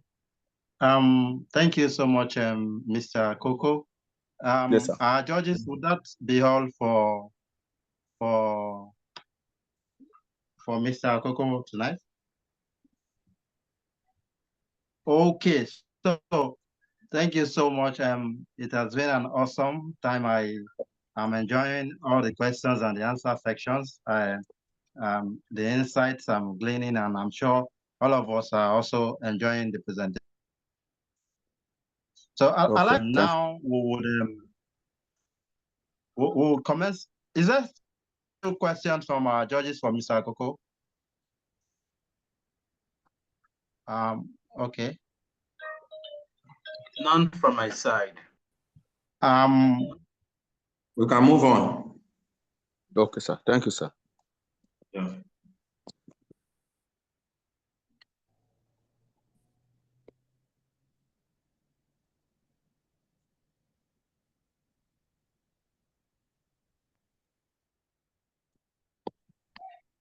So based on the list, I think the next person is Double Glory Cakes. Is Double Glory Cakes here? If you're here, just say yes so that we can move on to the next person. We can move on to you or move on to the next person. So the next person on the list is Flourish Gary. Is Flourish Gary here? Yes, I'm around. I'm available. Okay, are you ready now? Or we should move to the next person? Yeah. Okay. Hope I'm permitted to share my screen. Yeah, you're permitted. Please go ahead. 3 minutes. Fast. We'll be timing it now because of time. Time has gone. Okay. Trying to share my screen. Can you see my screen now? Can you see my screen? You're sharing your phone. Yeah. I don't know if you can see it now. We can see your screen. It has gone. Okay. Yeah, we can see it. Thank you. Okay. Good evening, everyone. My name is Obuson. Motto is provide healthy food for a healthy family. And then to introduce Flourish Gari. Flourish Gari actually is a productions and processing business that we produce consistent and sustainable quality gari. That is cassava flakes. That's the local name that we know. It's using technology while also solving the environmental problem that also comes with it. So that's what we do. I want to actually highlight the keywords, the consistent and sustainable them. Then the problem statement. From the problem statement there, the traditional method of gari production, as we all know, is labor intensive and it's also inefficient. That is the problem statement number 2. We also have inconsistent product quality. That is why when you go to buy gari, sometimes I believe some of our judges also and the participants must have experienced it. Buy one, you love the gari, then you go back to buy again. Then you now, from the same person selling, you discover that the quality of the gari is no longer the same. So that is the problem we're trying to solve. Then the third problem is the inadequate access to the resources and market, because there is no quality product. So the access to the market is very, very low. The fourth problem we're also trying to solve is the environmental pollution due to the cassava byproduct. Then what is the Flourish Gari trying to do differently? What are the one solution? Number one, because of the labor intensity that is involved in gari production, I actually came up with an idea of using technology to drive all the production process. That is from the process, from the peeling to grating to fermentations to frying to packaging to all the entire process. Technology is driving in. Number one, we're solving two problems here. We are solving the problem of labor, we're also solving the problem of inefficiency. Then the second solution here is consistent and sustainable quality product. Our gari, permit me to raise it if you can see it here. This is our gari here. I don't know if you can see it. And then this one here too is the white one. So we have sustainable and our food is also consistent. Then we also solve the environmental problem also comes with it. You know that when you go to those rural areas that produce gari, you see that the environment is so polluted. So what do we come up with? I came up with an idea of converting the byproduct into safe animal feed, so that Mr. Akoko, who is involved in piggery, can also benefit from our own gari production also. Then what is our own market analysis? Like we observe, you know, annual demand of gari in Nigeria is over 1 billion metric tons. But currently, the production capacity in Nigeria is just around 250 metric tons per annum. So that is a huge gap. And then the next thing that you can see here is our target market. We target the urban areas. You know, in Nigeria, this rural-urban migration. So we target the urban areas rather. The market value, the market size of Gari, as you all know, is around $165 billion. So that is a huge market for us to invest. And we also tap into that idea also. Then the other market analysis also have growth potential. You know, rising urbanizations and increasing in population in Nigeria give us, you know, enough room that we can actually scale. And what is our own competitive advantages? Number one, we actually brought the idea of innovation. Like, please permit me to cite Dr. Shitu. In one of his paper titles, Small Medium Enterprise Formation and Economic Growth. He said that one of the reasons why people set up enterprise, number one, is for innovation. Number two is for opportunity. And the third reason is for necessity. For Florence Gari, it's not just for necessity, it's for opportunity and for innovation. Then the next thing here in our competitive advantage is sustainability. I have a partnership with Mr. Ogu, sorry to interject you. You may want to conclude. Your time is up. Thank you. Thank you very much. So, like I've tried to suggest, to look at, let me go to the main point. I'm trying to, what we're looking at for here, we're looking for around 700,000. And what are we trying to do with it? We're trying to set up our animal feed from the byproduct of cassava production. So thank you very much. So like I've said here, we want to set up the animal feed production plan. So we need all of you to join us so that we can solve the environmental problem that's associated with Gari production. Thank you very much. Thank you so much, Mr. Ogbu Sunday, and thank you for that presentation. I'll now allow the judge to ask questions and seek clarifications based on your presentation. Thank you. Judges, please. Mr. Ogbu, thank you so much for your presentation. Sir. I would like to ask you some questions in connection with the problem. Sorry, I can't hear you. Oh, can you hear me now? Yes, better now, sir. I can hear you now, sir. Okay. So I would like to ask you some questions in connection with the problem you are trying to solve, like the labor-intensive, consistency in high quality, and environmental pollution. And you mentioned that you would like to use technology. So what type of technological processes have you integrated into your production processes? And also, are they going to be fabricated locally, or are you planning to import from China or any part of the world? Have you taken that into consideration? The type of a foreign exchange that is going to be involved? All right, thank you very much. Actually, this project I'm running the factory already. In terms of the technology that is driving it, or how I am running, number one, like I've stated, from the first process, which is the peeling. So the machines actually were fabricated locally in Nigeria. But what I'm saying is all of them are already with test run everything. Production started, like you'll see on one of my slides here. We started in February, March, and April. So this is the data revenue the transport. In terms of technology, what I mean is that like, for instance, in peeling, you have a peeling machine. Instead of using normal labor to be peeling from morning to night, within 30 minutes or 1 hour, you can peel more than a ton of a cassava already. The same thing with the next process, which is grating. We have a grater. You have that grater. We have the watering machine. We have our sieve. We have our fryer. Then, to answer the question, all of them are locally fabricated in Nigeria. All of them. They already all been installed already. Thank you so much. So if I've answered the question right, sir. Yeah, sure. Go ahead. All right. Ogbu Sunday Flourish. Thank you for your presentation. That's beautiful. I want to ask, you know, when it comes to Gari, I know that you have done your research well. There is something that is called cyanide.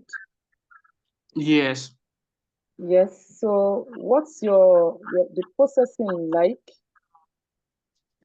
How are you positioning that your Gari in such a way that the person that doesn't take Gary before can actually, take it. I'm talking about cyanide now.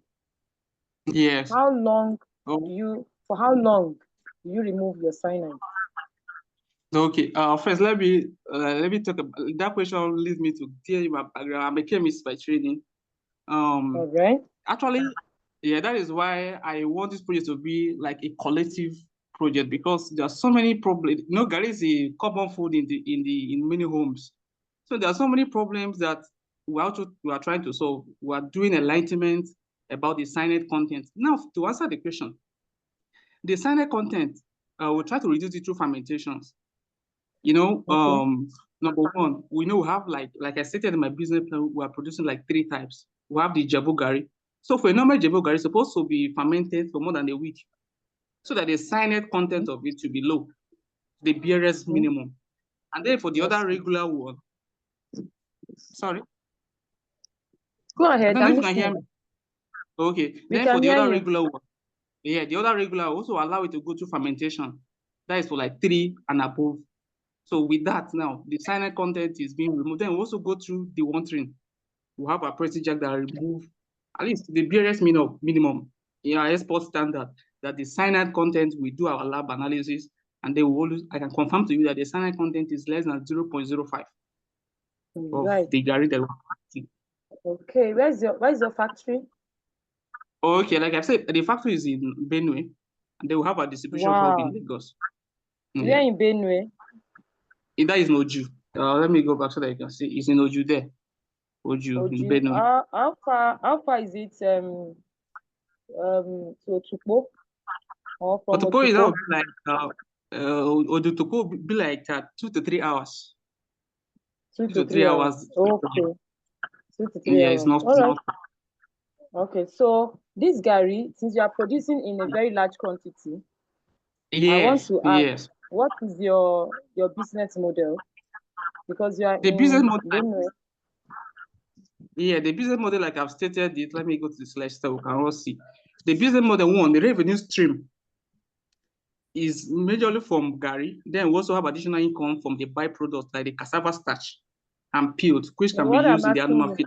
You don't understand what I'm asking you. How are you selling this product?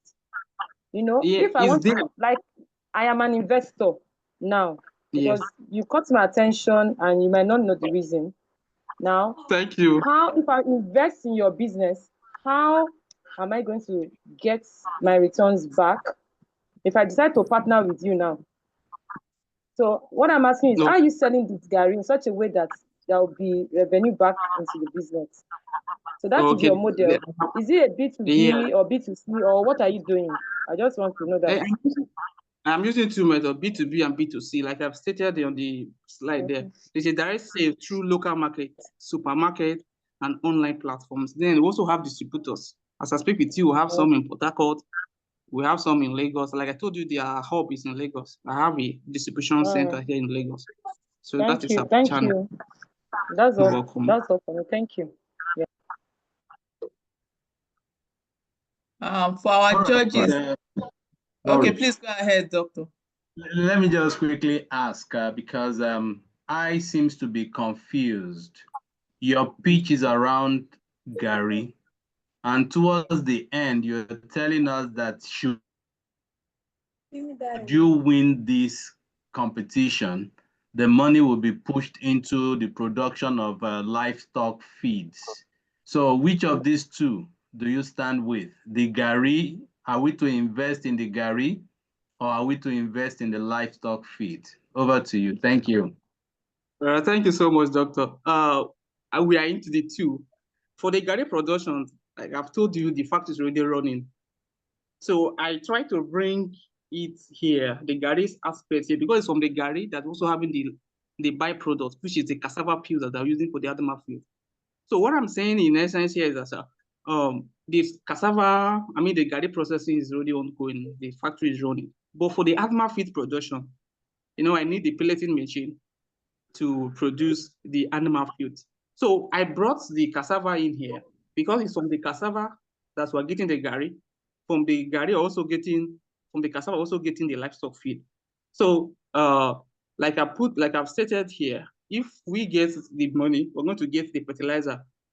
Actually, like I've stated earlier, we are producing the livestock feed already, but it's just in the minimum form. We are not producing a large scale. So that's why we're looking for investors that, okay, if we can have more investors that can invest in the livestock feed, which is very, very massive, we can do better, we can maximize the profit in there. So for the Gary, it's also open. For the livestock feed production, it's also open.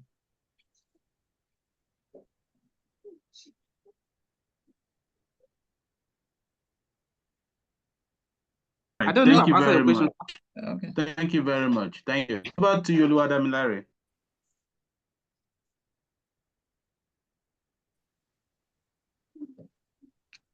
Thank you, Flourish Gary, and thank you, our judges. Our judges, can we make our questions just one question because of time? Okay. If you can work with that, so that please oblige us.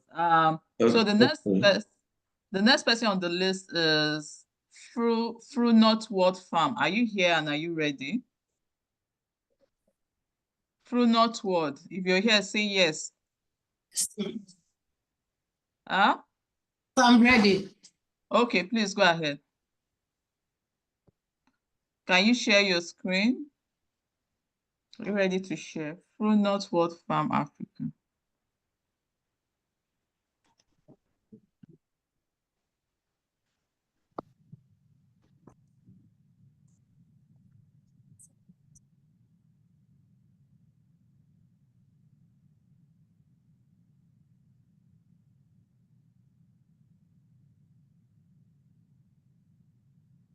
Good evening. Good evening. Yes, of the panel, and good evening to all. My name is Emily Adelike Kekere Mrs., the founder of Footnote World Farm Africa. We deliver 100% organic fruit Nigeria market.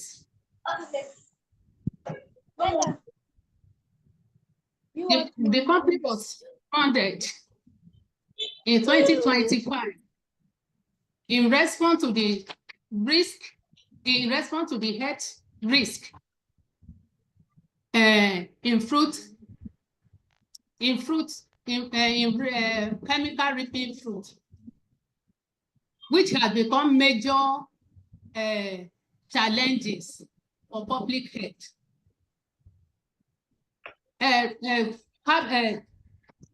Calcium carbide, which are being used to reaping fruit, had been linked to major health challenge like respiratory issue, digestive issue, and failure of organs like lungs and kidney damage. So this company was registered in order to produce 100% organic fruit to the customer, thereby safeguard the health of our customer. We source our fruit from nearby local community like Ijebu Ode, Idobi Market, and Ijebu Mushi Market. Currently, we offer fruit bouquet, which we will offer to some company who want to do meeting. They invited us, we offer fruit bouquet. Then fruit hampers to those who want to do wedding and other events. Then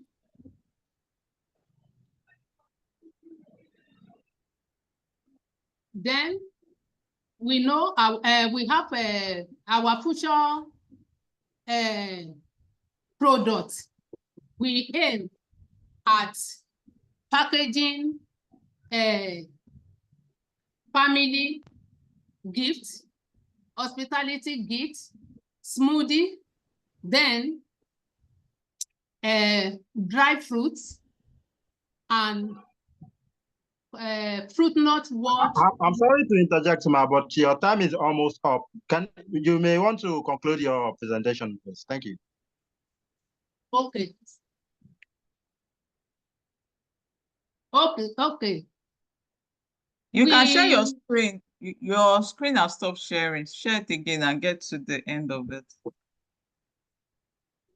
Okay.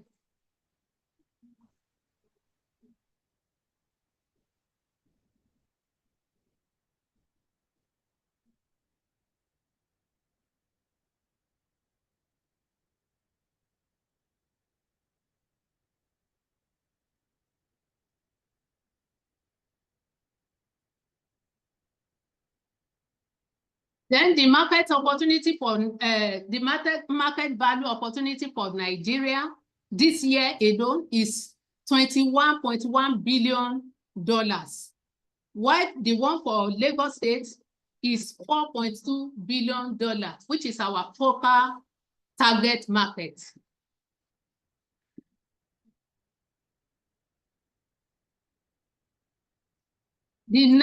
Our next milestone is that we want to introduce to our products the fruit nut wellness smoothie and pursue NAFDAC registration.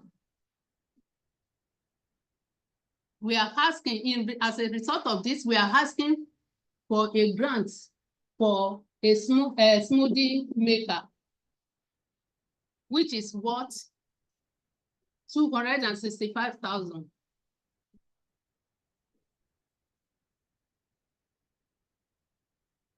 Thank you.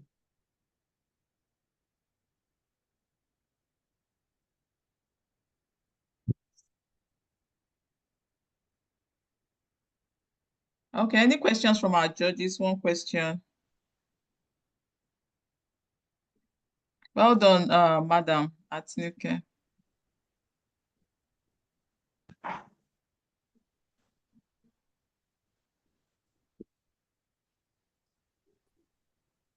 Thank you. All right, let me just take the lead, man. Madam Atinuke, well done, and I sincerely appreciate your presentation.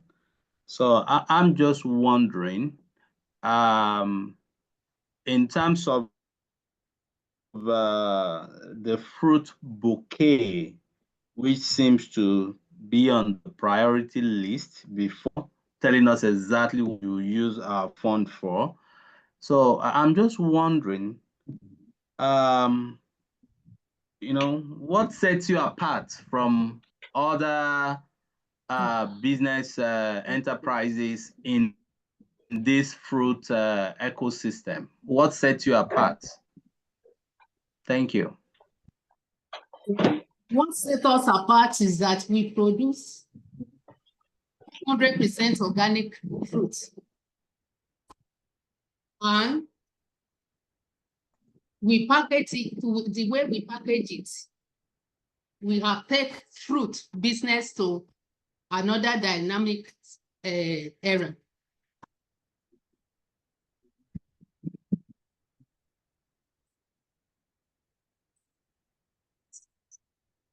Then,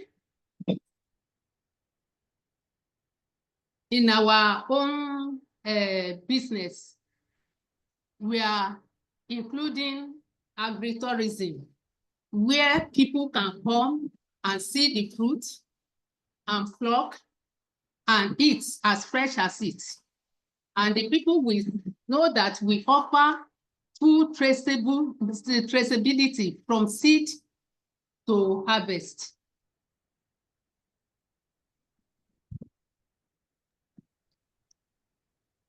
Okay.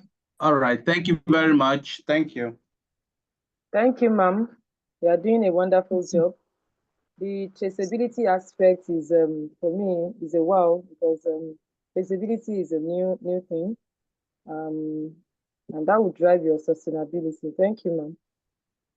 Thank you. Thank you, Madam, and thank you, our judges. So the next person on the list is Giro Fresh Fields. Is Giro here? And are you ready?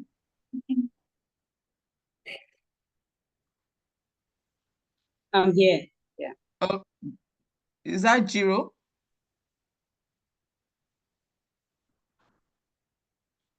Hello, can you hear me, please? Yeah, are you Giro? Yes, I am. Okay, please go ahead, please.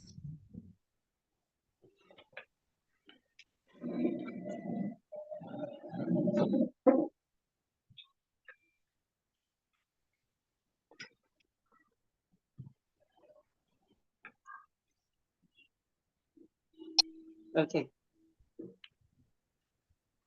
Good evening, everyone. Can I go? Hello? Yeah, you can go ahead. You can share your screen, your slides if you have it. Okay.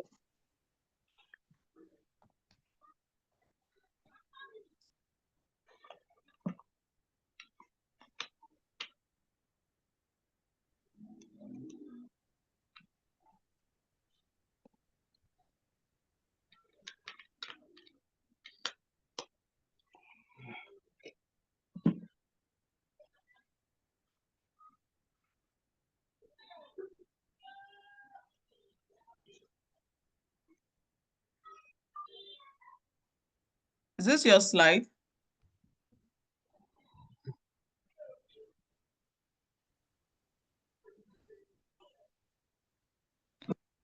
Blessing, Madam Blessing, is this your slide?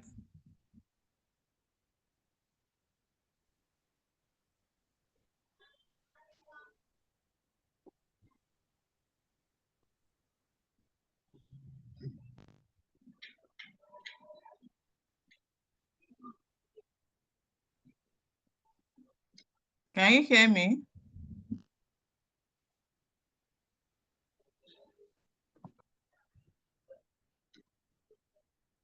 Can you see the screen, Blessing?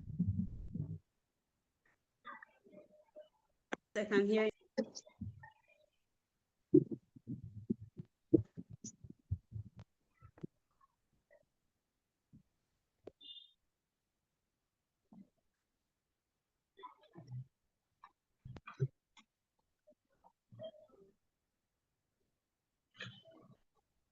Sound. Can you see my screen, please? Yes, we can see your screen. Yes, we can.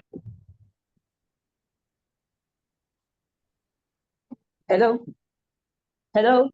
Yeah, we can hear Hello? you. Hello, we can see. We can hear you. We can see your screen. Okay. Okay, thank you very much. Yes. Now, this is Giro Fresh Fields Limited. My name is Blessing, and I am one of the founders of Giro Fresh Fields Limited. Now, we are focused on creating a sustainable environment for cocoa farming. And you know, Nigeria is actually the fourth largest producer of cocoa worldwide. However, our production has declined recently due to some factors.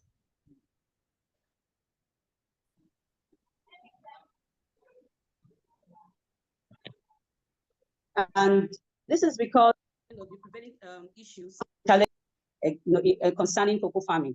For example, low value seed, farmers no longer plant high value seeds. They don't have accessibility to sell their produce. And you know, cocoa is a perennial crop. So for many of these farmers, they get discouraged waiting for that long period for cocoa to get to maturity stage for them to sell. Now we've come up with a solution. Now, for cocoa to even thrive, it needs a cover crop, which is plantain. Plantain has a shorter period of yielding to harvest time. Plantain period is between 12 to 15 months. And we also incorporate other products. Right now on our farm, we have both plantain ongoing, and we have pepper, which is almost at its completion stage before harvesting. We have just about 6 to 7 weeks to go. And with the smallholder farmers that we've worked with, because the idea is to incorporate smallholder farmers into this setup, because they are the ones that would be able to partner with us to produce cocoa in large quantity, enough for us to sell. Right now, when we produce, and from once we've gathered over time, because we started this program, I would say, or this project close to like 7-8 years. And we've seen that whatever we were even producing with relation to cocoa, it's not sufficient. We work together, closely together with Cocoa Research Institute of Nigeria, and they have a marketing unit there. So we just take all our produce there and it's sold off. Now we want to expand and get bigger and better. For us to do this, we need to partner with smallholder farmers, but there are some challenges which we are trying to address. First of all, if you look at our solution to the problem, these farmers need a better land use system, because it's a long period. They will not be able to, rent, because mostly they rent, because many of them cannot purchase. They rent, and they will not be able to wait for like a 7-year period or 8-year period for their cocoa to germinate, and then they now start selling. So we are providing them like a solution. Okay, we own this farm. Now you come and rent. But for the period where you are renting, what are you doing between year 0 to year 7? You cannot just be waiting. Plant the plantain, which is actually the cover crop for the cocoa in itself. Mrs. Blessing, Also, we give Mrs. them Blessing, land. you may want to conclude your presentation. Thank you. So what we are seeking for this project, we are seeking funding of about 50 million naira, because we're incorporating about 50 smallholder farmers in 2 different local governments within Oyo State. We are located in Oyo State. And this would assist us, one, in setting up additional farms. We already have 10 acres set up already, which we are working on. So we want to do an additional 10 to add to what we are doing presently. We also need to purchase a vehicle that will help us move around and monitor. We also do training for these farmers, the smallholder farmers, in association with Cocoa Research Institute and IITA. So we need to pay these facilitators that come around to lecture these farmers, so that the idea is we must produce at all times high yield products, because that is the only thing that actually makes us marketable and stand out. Also, the production of plantain is also helping us bridge the gap, because Nigeria is actually the highest producer of the highest grower of plantain worldwide. Nigeria is, but even with that number, it is still not enough. It is still not enough. There is a large gap where you have for the Thank you, Madam President. Your time is up. Thank you, ma'am. Thank you. All right. Thank you very much. Thank you. Well done, madam. Thank you. So, questions from our judges? One question, actually.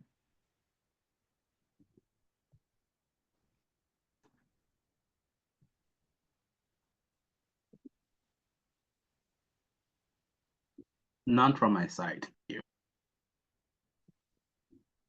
I want to ask,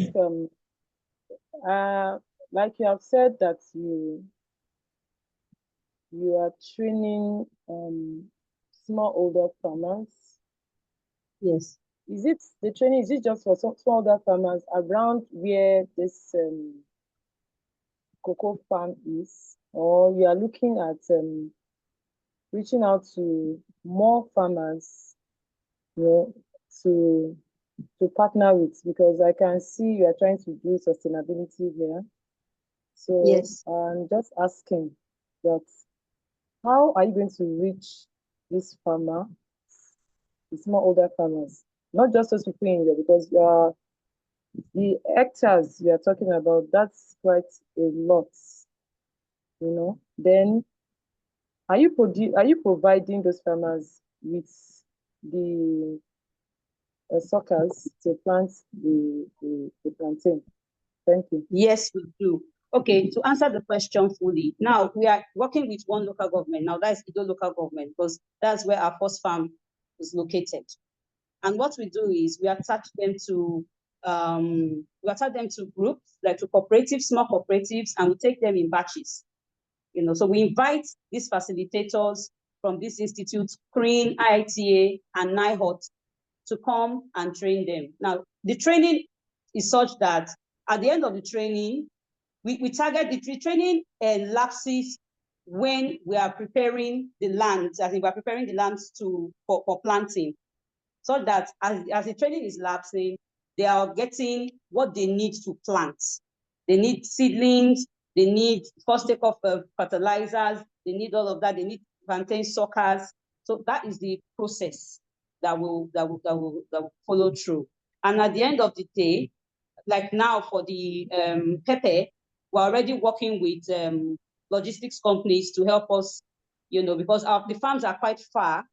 So we need logistics companies to help us in distributing and taking these crops to the open market, to other states. We have a list of suppliers that customers that we supply. Yeah. All right. Just to finally, are you looking at adding value to cocoa itself instead of taking it to just one answer, yes or no, so that we can move ahead? Yes. Yes, we are. Yeah. Yes, we are.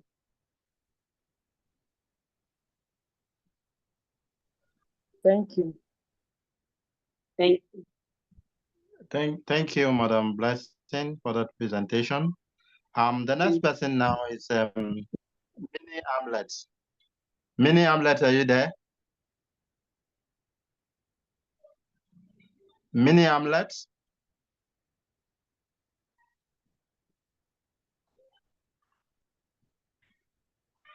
Yes, we are here. Please go ahead with your presentation. Okay, good evening, everyone. Good evening. Yes, please, my co-founder will be taking the presentation. I am under the weather, and so I cannot be able to take it, please. That's fine. Okay. Yeah, good evening. Good evening.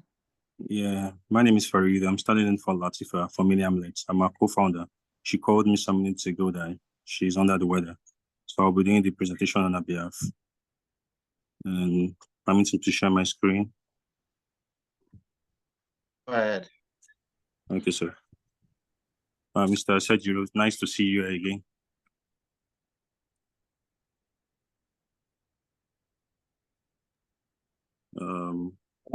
Okay. Can you see my screen? You called my name, so I want to see if I've seen you before. So I'm interested in your face. Yeah, you see me before. You should know my face. Okay, so let's go back to business, sir. All Okay, right. is my slide clear? Yes, it is. Okay, very Let's well. go ahead. So I'm Farid from Mini Amlets, and basically what we're trying to do is to change the way people consume stuffs. So let's just imagine you watching someone you all love lose a limb or die or lose their life because of eating unhealthy snacks and all. So this issue is what we are coming to face. It's not like it's not just a business for us. It's more of like a mission, because we've seen loved ones die. They died because of eating stuffs they were not meant to eat and not so healthy. So that's the story of Mini Hamlets. And so we came up with a snack, kilishi, in various forms: date glazed kilishi, tiger nut glazed, and normal kilishi. And also we're entering into spices and herbs and teas also too. So basically the problem is simple. Poison in packaging, few healthy options, and the hygiene factor where they produce these products are not so good. And also too, what we try to solve in the process is to bring in women. We source our materials from women on the farms. We buy from them, and we buy at 15 to 20% rates better than what they will sell to the open markets. So we solve this by, getting natural ingredients into the product, making it affordable. And also, we've bootstrapped with 2 million naira from the past 3 years, and we've tried to expand into African countries. We have our NAFDAC for the 3 kilishi. Other products are coming out soon with NAFDAC. We've done our, what's it called? They came for expansion, and we now expanded into the West African markets, and we saw that it's a very good one for us due to the devaluation of the naira. We saw we could play in that space because the product was well accepted there, and we could compete there also too, because most of the products were coming in from Niger, and we had a very good price in there. So the issue with the export markets were at Benin Republic, Togo, and Ghana is the food regulation agencies like having their own certification of the NAFDAC. we've been trying to export them, you know, in small piece, but we need to go into that on a full scale. And also we are on our halal certification, trying to expand into the Middle East countries. And we sell locally also to supermarkets and also people that does white labeling. We sell to them, they put their stickers on it with our own NAFDAC number. Then lately we have a deal with one of the biggest retail stores in Nigeria. I don't know if I should mention the name. We submitted all our products and also FIR certificate and all. And we're just waiting for an LPO, which is bringing us for these hacks of 300,000 naira. They asked us to, you know, put it on that, but we need more than that to add to what we have so we can procure a better dehydrator that uses gas, because we'll be spending more on electricity, and also slicers also too. So we're looking at the range of maybe 3-4 million, so we could expand our production, so we could meet up this big order coming from this big retail store. And we're solving two problems here: making people eat healthy, have healthy snacks on the go, and also helping these local farmers, because we source our products for farmers and we do buy their products better than what they sell to the open market. Then we give them input. And a very good example is during last year, December, there was an issue with onion. Onion was so expensive. And these are farmers who get stuff from Kaduna, southern of Kaduna. They had issues with the onions and ginger because of, they had pest issues in the ginger, but the onions was as a result of fake and not so quality inputs they got from input suppliers. So we had to just support them with some stipends so they could, you know, step up back. So we're taking this back to the society so that, you know, women contribute about 60%, more than 60% of our farming space. And so getting our ingredients for them, it's our way of giving back and also adding to the SDG goals. Then the hydrator also too, we decided not to import from China. We're fabricating locally so we could, you know, have Thank you very our much guys also too. Very well. So, your time is up. You may want to just conclude. Thank you. So I'm concluding with, you know, with this fund, we want to, you know, make it, want to export to the local, to the export market, and also we're not just seeking funds. Apart from the funds, we're not afraid of money. We need money, but we need the experience of people like Mr. Teddy and other, you know, and judges there that could help us how we could, you know, access these export markets well, get our documentations right and all. Since we've tried the market and it's actually booming. I received a call from Togo the day before yesterday, but there's no way I could send it. So how would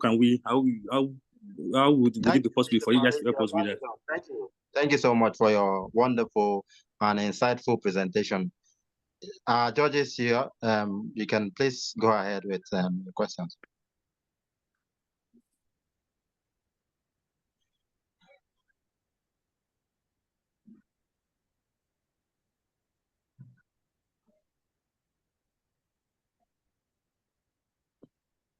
Many Hamlets, thank you for your presentation. Honestly, you have so much to deal with, and you seem to understand what you're doing. You have a grasp of the business. So I think somehow I feel you can manage funds very well. But maybe just tell us how much you want and how you want to break it down, the breakdown of how much you want or what, because from what I'm seeing, you need so much money. Yeah. So if you have the little money, what solution is it going to profile your entire business? Do you get what I'm saying? Yeah, you very mentioned dehydrator, gas-powered dehydrator. Yeah, how effective is that? And why gas-powered dehydrator? Thank you. Okay. We'll be needing at least 5 million for now. I want to say much. I can ask more than that so that we could have this dehydrator. Why gas powered is because we spend so much on electricity where we are situated. We've moved to Banhe, and also, you know, how the cost of petrol is high. So we met some fabricators here in Kaduna, which we've seen what they've done for some people and it's effective for them. So we're thinking of shifting into that. And also being a farmer, I do go to some farm markets and some villages to get cheaper animals where we could slaughter to bring down our cost of production. So we could get animals and, you know, fatten them up and, you know, we could, you know, increase our revenue. Right. Then also Mini to, Hamlet. yes, ma'am. Thank you. I want to ask the reason why you are saying gas generator. Why not say solar powered one? We tried that, but we could not see someone that could do that. The person we saw, the cost he was giving us was so high. I would have preferred solar, sincerely.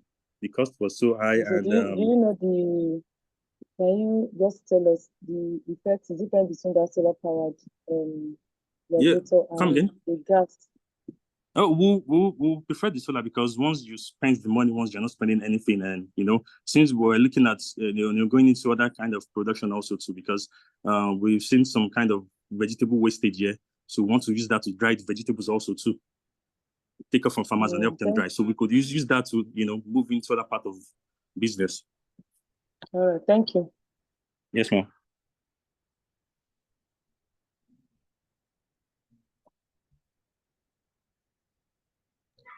Thank you. I am guessing that will be all from our judges. The next presenter would be O&A Business Empire. O&A Business Empire, are you here? Are you on the call?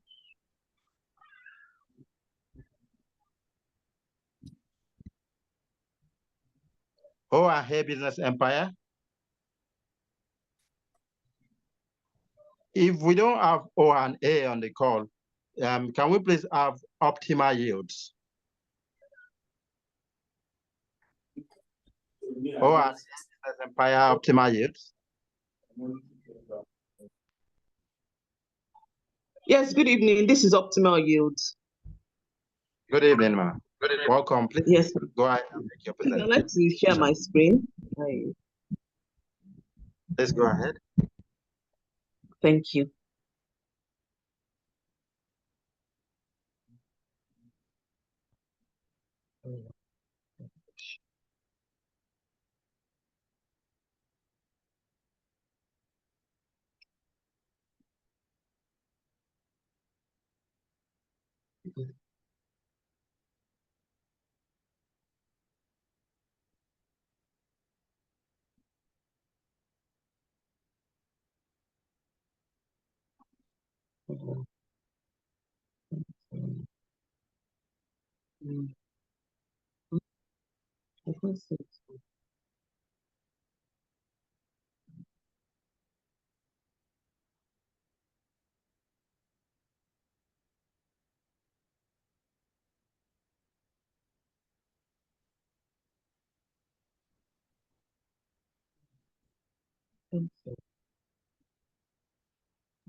Optimal Yields, are you still on the call? Yes, I am. I'm actually trying to, but I can't see my file where I shared it. So maybe the next person can go while I just sort out this. If you don't mind, I apologize for that. Trying to. All right. The next presenter after Optimal Yield will be SA Comestible. Sir, Comestible, are you on the call? Yes, good evening. I'm on the call. Good evening. Please, it's time for you to present. Thank you for having me. Can I share my screen, please? Please go ahead.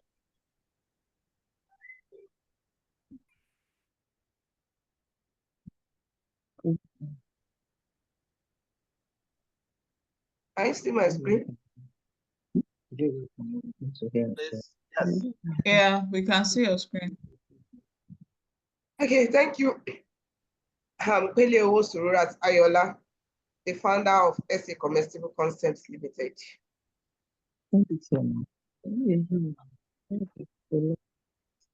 Yeah, the business was founded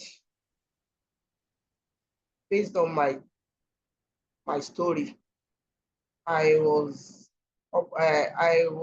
happened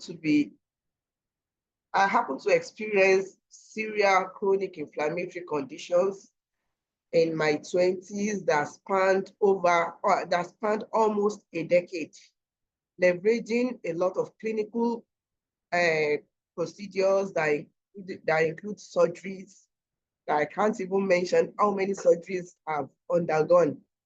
All this period, I leveraged on a lot of opportunities to pick me away from this condition. Unfortunately, until the doctors have to tell me that, we are sorry, madam, this is all we could offer you. Funnily enough, while I was moving from one theater room to the ward and the like, at the same time, I was nursing my aging mothers too. I have my mother and my grandmother. In fact, it's so funny that sometimes I will be on hospital bed. My mother will still be with me that I'll be taking care of, also nursing conditions like that. So after I was able to solve this problem, leveraging on alternative therapies, and which took me away from my usual career, the teaching career, to healthcare career. I had to start pursuing career in healthcare, especially alternative and holistic healthcare. I got to realize that the secret and the major pivot of healthcare, health conditions worldwide today, especially in Nigeria, lies in what we eat, lies in our consumptions.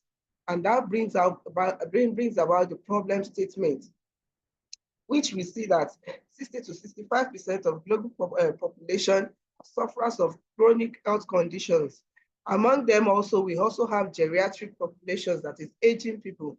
Unfortunately, things that we can use to restore and sustain our health conditions, which is actually the secret which is embedded in our diet, we see that most of these food materials that are actually loaded with nutrients and antioxidants that gives us that extra functional food portion, they are usually victim of post-harvest losses.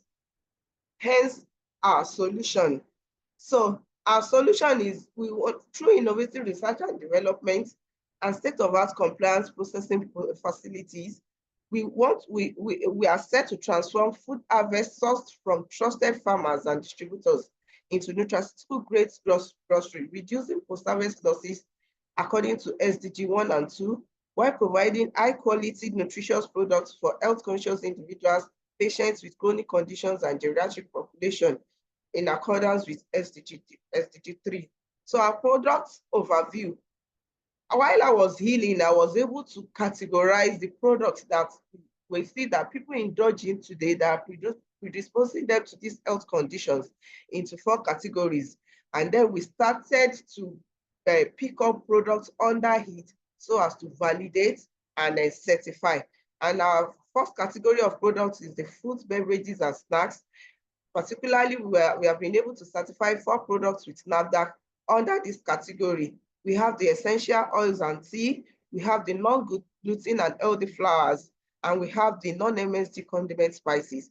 What these products offer, the benefits these products offer for our target customers, is that it offers them home remedies, dietary supplements, and dietary substitutes for their unhealthy, ultra-processed consumptions that predisposes them to their health conditions. Now, our business model. You conclude, your time is almost up. Our value proposition, we offer nutraceutical grades of products, we prevent post-harvest losses, and we educate consumer targets and collaborate with professionals. Our revenue streams, we go through B2C and B2B. Presently, we have up to like close to 30 vendors, and that including pharmacy stores and supermarket stores in Ilorin, and we are expanding to other towns close to Ilorin. And our business strategy focuses on the vertical integration. Our ask, let me just move on to our ask, is that presently we grew under Technology Incubation Center, and we have graduated. It's a program under federal government. So we have graduated, and we have been mandated to, because that program offers us our workspace that we used to start, and that where we set up our GMP compliance workspace where we're able to certify our NAFDAC products. Now we have now been mandated to move into our own space. That we have, I happen to be one of the previous cohorts. By then, when we were submitting our pitch, I was Thank you already for your time is up. Thank you. Now we need an augmentation fund to add to available fund to get our facility, that our GMP facility, especially. Thank you.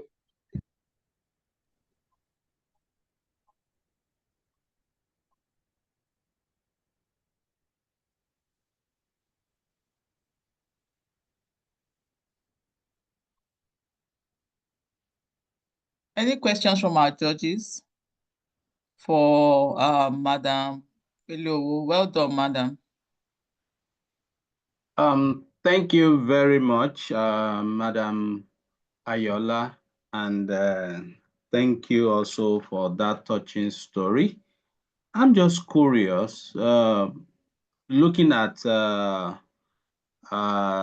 please just stop at the traction flyer, slide that you have just shown.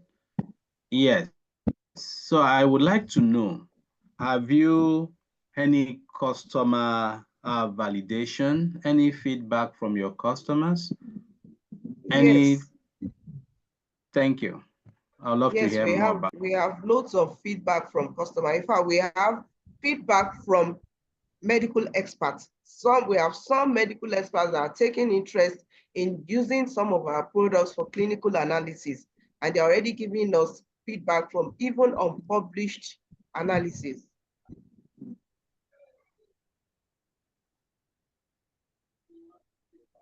Have I answered your question?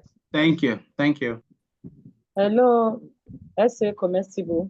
Well done. I want to ask, your solution is profound. You're addressing, a lot of problems here.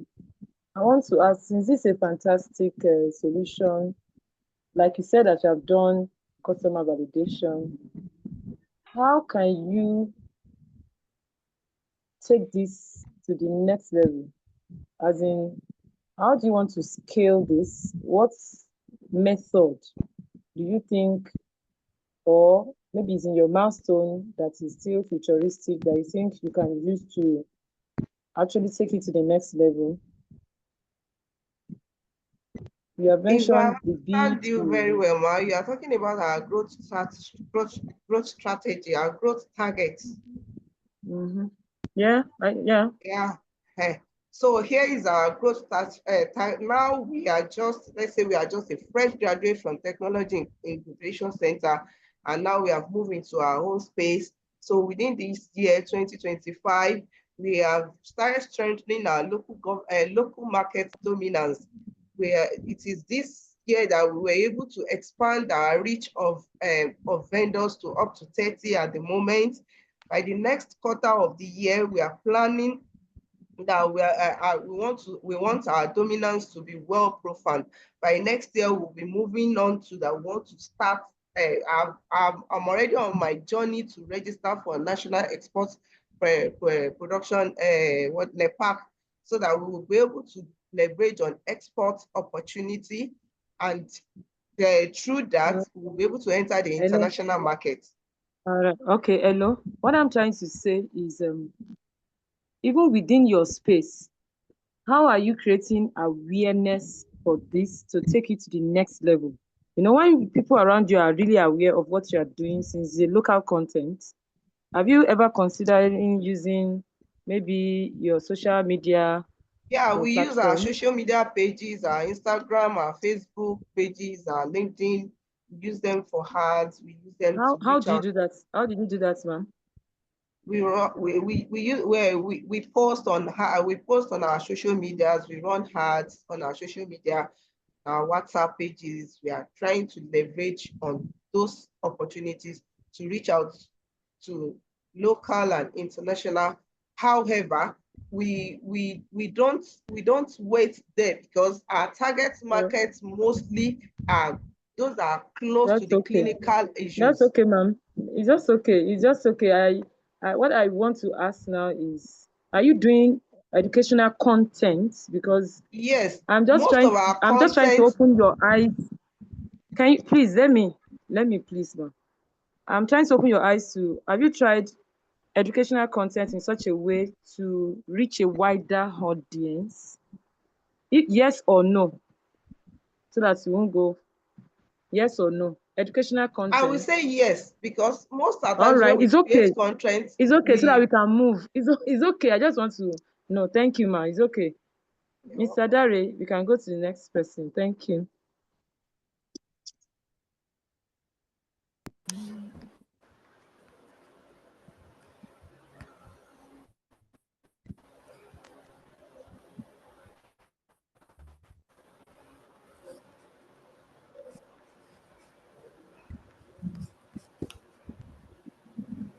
I guess the next person is Optimal. Thank you so much. Are you ready? Yeah. The next. Thank you. Optimal yields.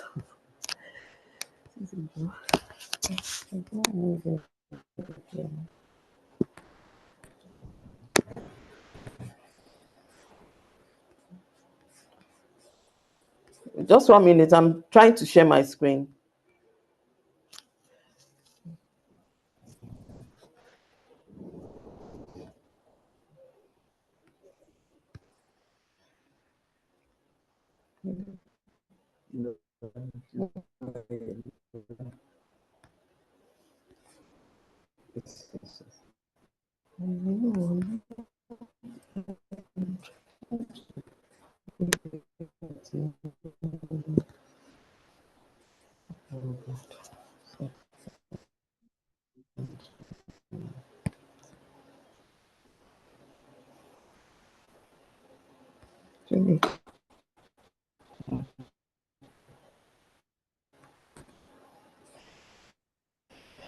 Optimal yields. Are you on the call?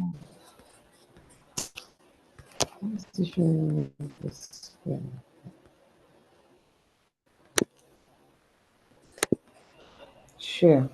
If you are speaking, you need to speak louder. We can't hear you.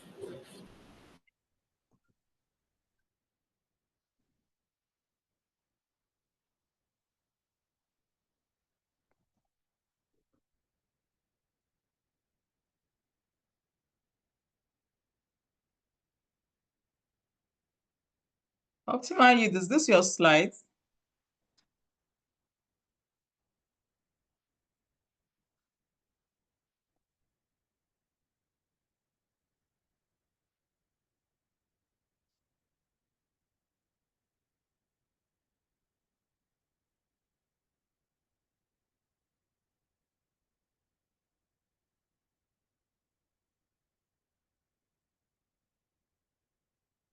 Hello, can you hear me? Can anybody hear me? No, I can't hear. We can hear you. We can hear you. Okay, but Yes, Optimal Yield, there is a We slide can hear Optimal showing. Yield. Is this your slide, just to be sure? Is this what you want to share?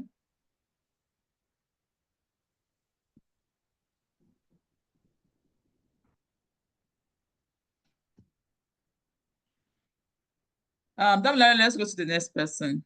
Let's give her time to get ready.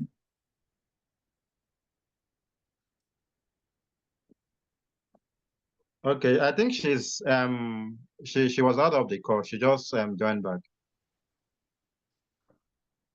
Optimal yield.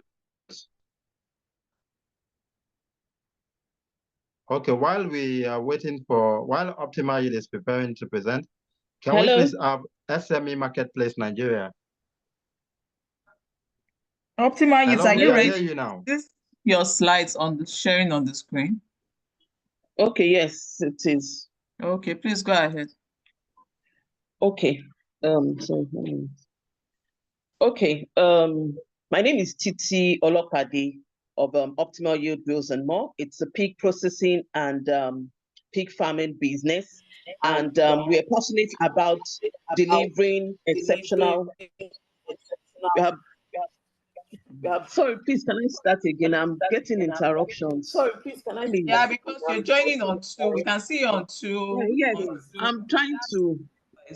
Yes, I'm disconnecting from one. Please, let me just start again. I'm disconnecting from one.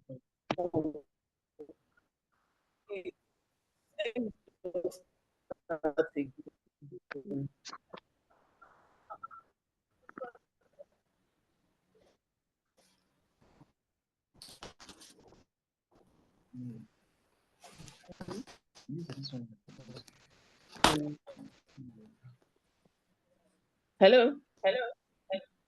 Yes, we can Sorry, hear I'm you. just Please give go me ahead. like 2 minutes. I'm just a bit disturbed. There's still a feedback coming. Yes, I'm trying to do it on my laptop, but it's not. Just silence the volume on your laptop. Reduce the volume. Your laptop should not be talking. Just reduce the volume to solve the problem. No, but you're fine now, so just continue. You're better. You're better now.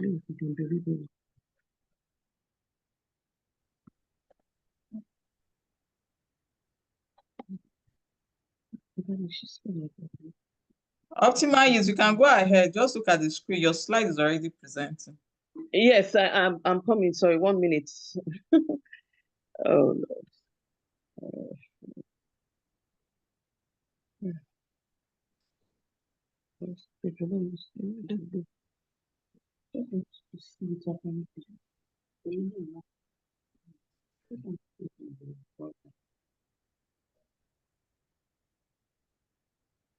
okay.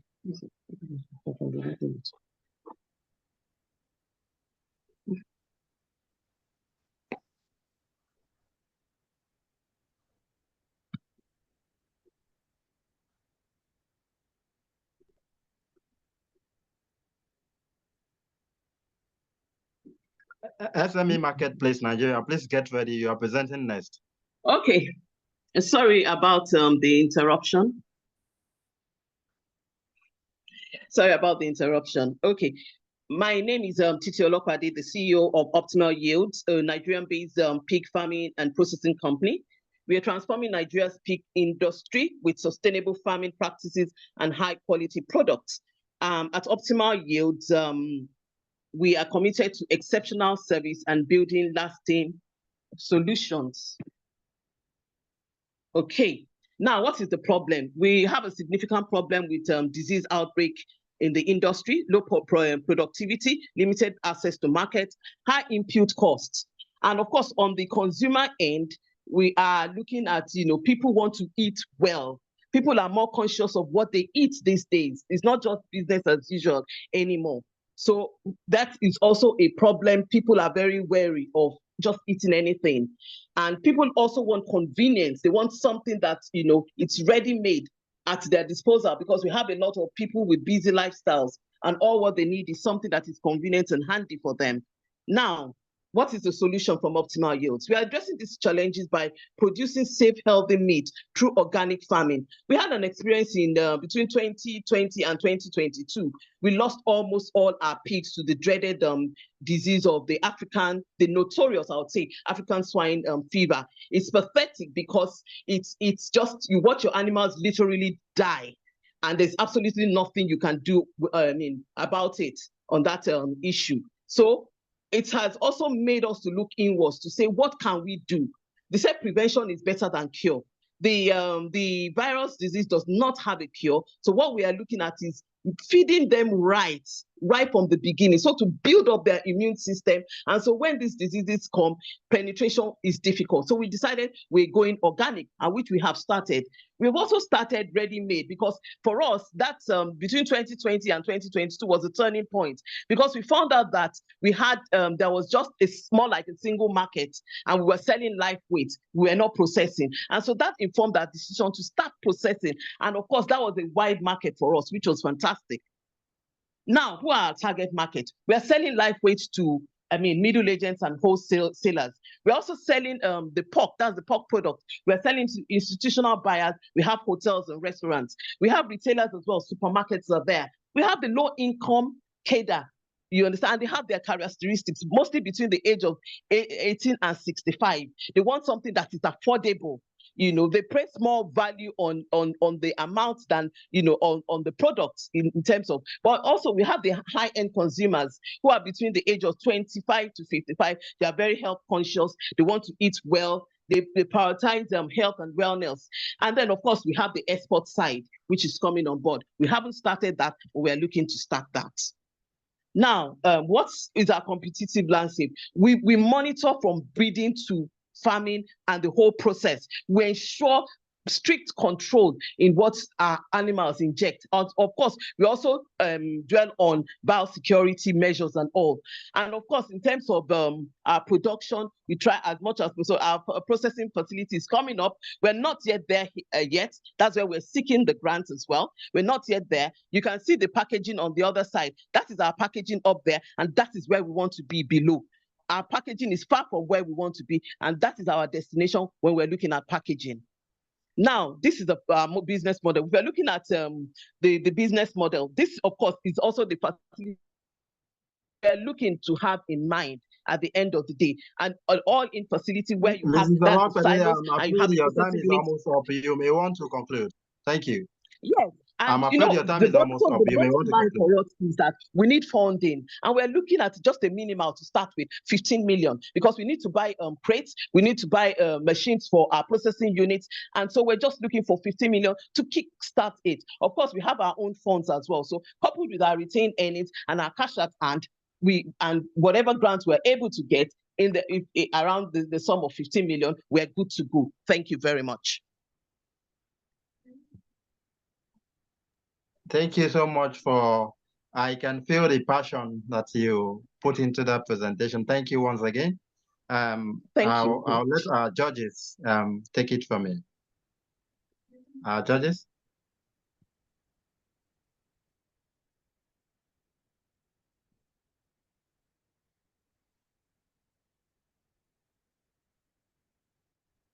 All right.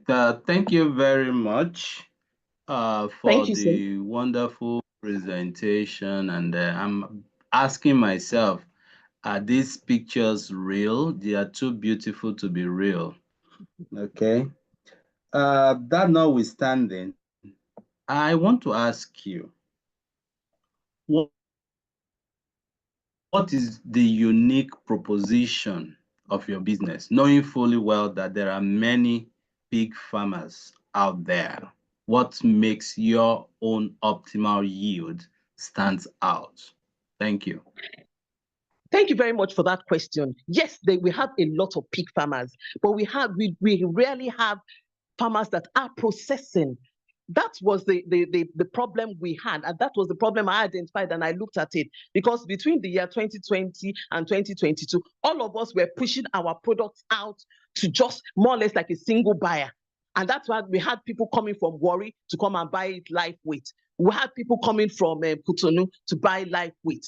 And that was it. So you can imagine the number of farmers all waiting for them to buy.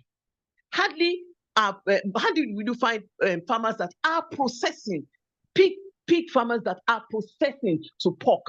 And so our value proposition is that that's why we said we're going organic. We look at what we feed our animals. And we've had people come back to tell us that they are pleased with what they have bought from us in terms of, because it is lean meat. Before, when we did not know, when we were acting in ignorance, we were feeding our animals with practically everything that you see. The typical language is that everybody believes that pigs eat practically anything. Yes, they eat anything, but it's garbage in, garbage out. Whatever you give them, they will eat. But whether it converts, food conversion ratio, 0. So it's now made us to be more efficient in the way we feed them, coupled with using organic means. So the combination has been fantastic, and we're very pleased with it. And our customers have been, we always open the channel for feedback from our customers, whether good or bad. And the customers have been telling us that, yes, they are satisfied, with the quality of the meat, the lean meat that they see. Before, I mean, they always complain that too much fat. And so from that, we've seen increasing customers, but because we believe that no matter how much we talk and say, if the taste of the pie is in the eating. And so when you give somebody, when somebody patronizes you, it's a viral effect, because the person begins to talk about your business, heralds your business for you, and says, yes, I've tasted it, it is good. And people like referrals. That's just the truth. People rarely like to be the first to build the cart. They like referrals. Oh, have you tried this product? It is good. So we have a lot of people that help us herald what we do. And the thing is that we also take time to cook whatever we're doing in terms of grilling when we're processing.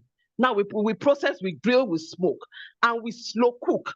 I mean, when we're talking about slow cook, we slow cook for maybe like 2-3 hours. So it's guaranteed that when you are eating what we have grilled or smoked or processed for you, you are comfortable that you are not eating something that is half cooked. So that is one of the things we boast about as well, that we slow cook.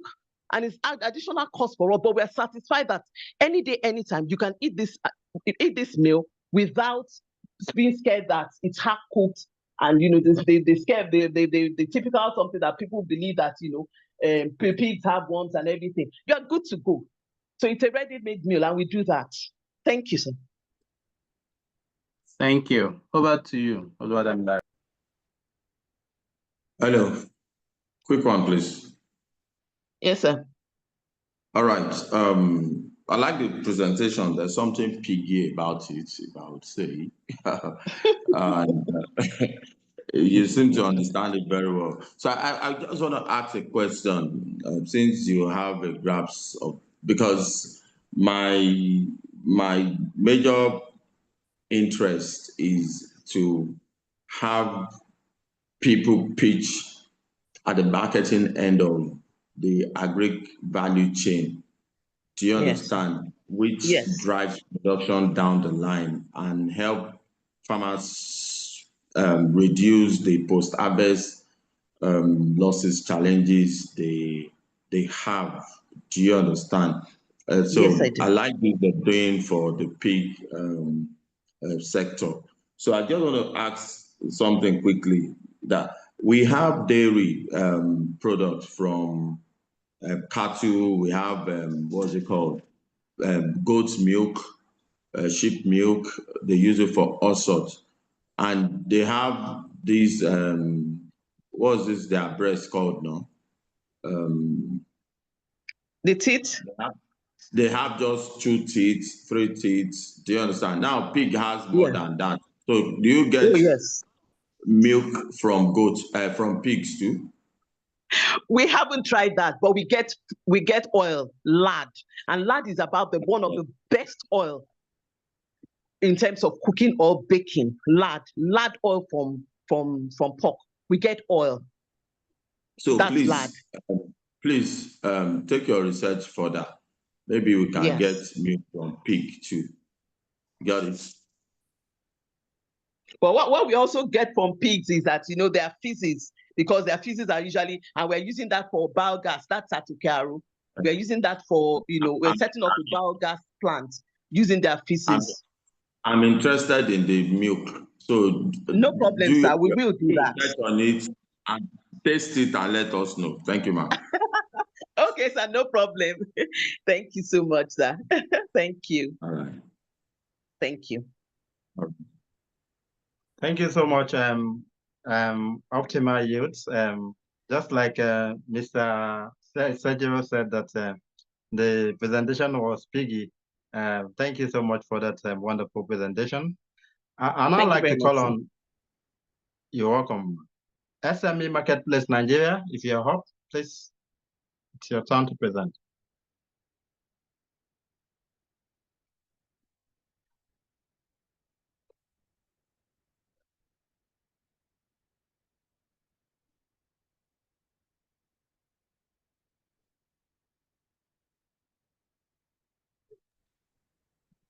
Thank you, Mr. Kennedy. We can see your screen. Thank you. Yes. Good evening, everyone. My name is Yannick Kennedy of SME Marketplace Nigeria. You're welcome. So, I'm here today to pitch one of our products, Food Market by SME Marketplace Nigeria. Okay. So food market, SM market in Nigeria is a physical store. I'm sorry, pardon me today. I'm the only one in store today. My staff is on is a PT student, so I might have some little break in and out along the way. I'm sorry about that. So let me I can't see my screen. Can you still see my screen, sir? I can't see my screen. Sorry. We can see Hello? your screen, Mr. Yes, Tijani. Mr. we Kennedy. can. Okay. We can see your screen. Please proceed. Okay. I can see. Okay. So, food market, Vital Marketplace Nigeria is a physical store. We specialize in wholesale and retail of raw foodstuffs and groceries. We support local vendors. We picking their product to showcase in our store. Majorly, what set then just because of time and I know time is fast spent already. What we do exactly is we showcase food store product of local vendors in our store. We also use our retail store and our website, which is marketplace.ng, to project these goods. Sorry, my screen is not moving. So I'm trying to change the slide. I don't know what's wrong. A moment, please. While you're waiting for the slide to translate, you may want to continue with your presentation. Time Okay. is. Yeah. That's true.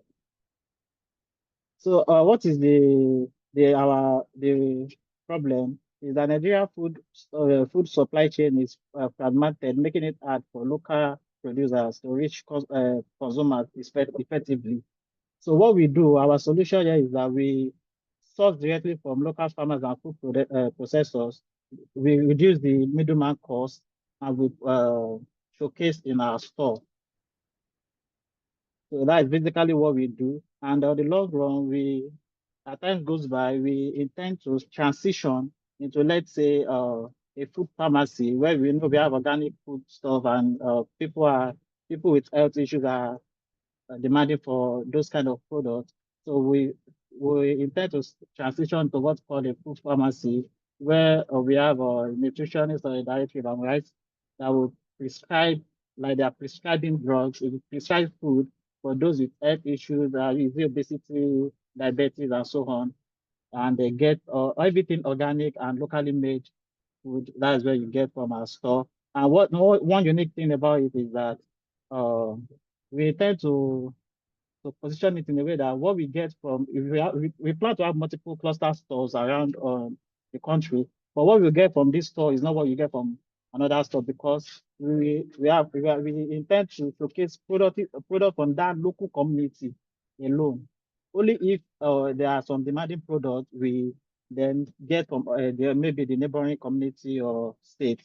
So that is one unique thing that we are looking at, just to showcase product of local vendor in that community. So that helps us to talking about SDG now. We are looking at number 2.8 and 12, 128 to solve those issues. Thank you. I guess. I don't know why my screen is not moving yet. Thank you, Mr. Shalagba and Mr. Tijani. I'm afraid your time is up. If you may want to conclude your presentation. Okay, I think it's. I'm still having issue with this screen. That is just. Well, I can still see my screen, but it's not moving, right? That's affirmative. Let me stop and share. I don't know to stop and share the screen, please.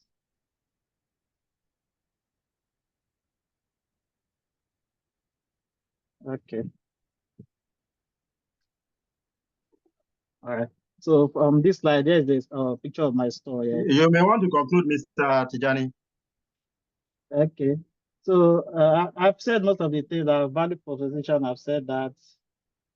So our go-to strategy is retail and wholesale through the stores and online platform, strategic partnership with farmers, cooperative societies, and food or processors.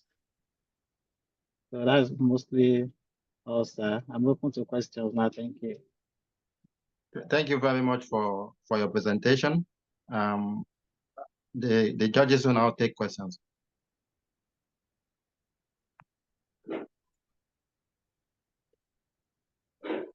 Judges, please.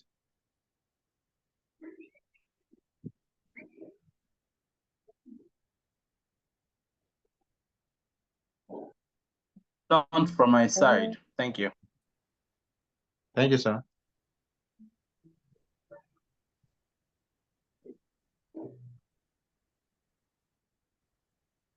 If there are no questions, we can move to the next person. Okay. Moving on. I now call on TOS business concepts. I think that should be Lady AY, if I'm correct. Yes, please. Good evening. Yes, please go on and present. Let's Thank you. see if I can share my screen.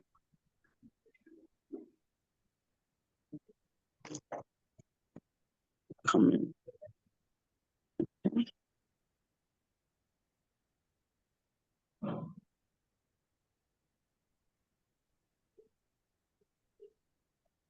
Well, I will try to share my screen, but let me just go on with the presentation. Due to COVID, remote work has spiked, leading to increased snacking. People generally don't have enough time to cook food from scratch. And today, people are more health conscious. And that's why our product, TOS Pleasers coated peanuts, enriched with cinnamon and in innovative and attractive packaging comes in. Hello, I'm Ayola Akomu, the founder of TOS Business Concepts, an agribusiness based in Lagos. We are NAFDAC approved. My business was born out of love. It was due to the experience I had back then in Abuja when somebody gave me those nibbles to taste. Right there, I decided that I was going to make as many people as possible to savor this unique experience. Today, people say we make the best peanuts in Lagos. Nigeria is the largest producer of granules, and the peanut burger industry is a ready market. Having sold over 5,000 units to supermarkets and individuals, our business saw an exponential growth from a meager 10,000 naira start to over 2 million by 2018. And after NAFDAC registration, there was a hiatus between 2018 and 2021 because that was when I knew I had to get NAFDAC registration. So after that, we've been able to add another 2 million in earnings. Our business spans ages 10 to 65 in the metropolis. We practice a sustainable business by sourcing our ingredients locally, and we also thereby promoting our local economy. We also use a reusable sachet, and thereby we decrease our environmental impact. We minimize our environmental impact. Not right now. I don't know. Are you still seeing me? I want to show something. It's like I'm not seeing myself. Okay, I wanted to. Okay, if you can see this, we're trying to export. So we are trying to pivot into this so that we can be exporting our products. Then we support SDG goals 1 and 2 through our nascent NGO. We earmark a certain percentage of our profit towards that NGO, so that for every pack of TOS Pleasers anybody buys, we'll be helping one soul at a time out of poverty and hunger. And with the 300,000 naira grant for us to buy a mini-handed machine, we'll be able to minimize waste and reduce time and the manual labor. We should boost our production efficiently, and we'll be able to, it will also increase our business growth when production resumes. Production volume is increased. So right now, I process manually from home. So right now, I'm about to get a space outside and start employing more hands. Thank you very much. Thank you so much for that presentation. Thank you. Thank you so much. I believe our judges would want to take it up from here. Thank you. Questions or clarifications from our judges? Well, those pieces, I can say well done. You have pitched brilliantly well, and I just want to ask you, apart from what's your business model, you have talked about a lot of things, sustainability, the reusable packaging and all that, beautiful. So what's your business model? How And I think well you mentioned are you? I said we have sold to individuals and markets. So our business model is B2B and B2C. All right, thank you. Thank you. Thank you so much, Judge, Mrs. Olufunke, for that question. If there are no further questions for our presenter tonight, I'd like to call on the next presenter, and that would be Van V _watermelon. Van V Watermelon, please, if you're on the call, it's time to present.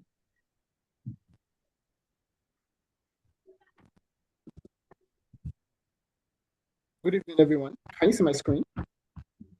Good evening, Mr. Daiwo. Yes, we can. Yes, I can. Okay. Good evening. David Olusegun Daiwo, the founder of Boundary Ventures, and I started off my entrepreneurship journey during MSc. I was processing fruits, watermelon, orange, pineapple, juice. But I had issues with my Mr. Daiwo, sorry to interject. I think there's an interference from your end. The sound is not that very clear. Okay, is it better now? Yes, it's better now. Please go ahead. Okay. So I started off my entrepreneurship journey when I was doing my MSc, and I was processing watermelon, orange, pineapple, cucumber. But I had issues with my watermelon juice. The watermelon juice, the taste was not consistent. Today it's going to be very sweet. Tomorrow it will not be as sweet as yesterday's. And I discovered that the issue was the watermelon itself. You get to the market, you want to buy watermelon, discover the watermelon, like this picture I showed you. Sometimes when you cut the watermelon, discover that when you taste it is not sweet. And I discovered that's the same problem most customers have when you ask their I beg, she is watermelon sweet story, but you keep on having the same issues. It's just a 50-50 market. So I decided to try and solve that problem. And I did my research and I discovered that basically watermelon comes from farmers, and when they do watermelon, they don't wait for it to fully mature. Because of transportation, logistics, to the market. So they wait for it to close to maturity and acceptance. And so, Sorry to stop you. Your voice is not clear. Can you try without the mic and see if it will still be clear? okay, can you hear me now? Is it better now? Yeah, it's better. Okay, I'll work with this. Okay, so I decided to go into watermelon production because of these problems. So I started 3 years ago and I started producing watermelon.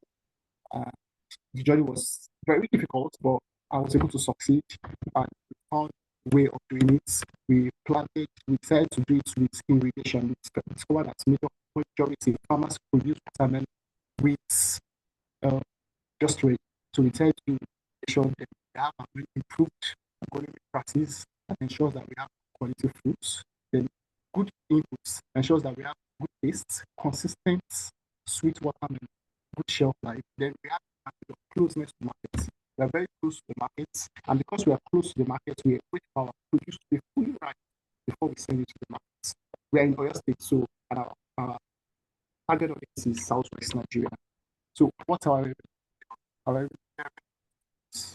we would produce our watermelon and sell directly to wholesalers. We have some retailers that we sell to, then we have some supermarkets that we sell to. We're also looking at going back into our juicing.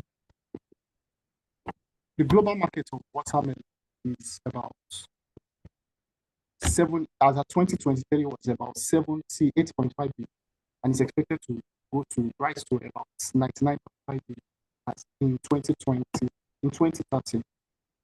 Our growth plan, the first year we intend doing 6 hectares. From 6 hectares, that 6 hectares, we'll plant 1 hectare every 2 months. So like that, we ensure that we have consistent supply of all through.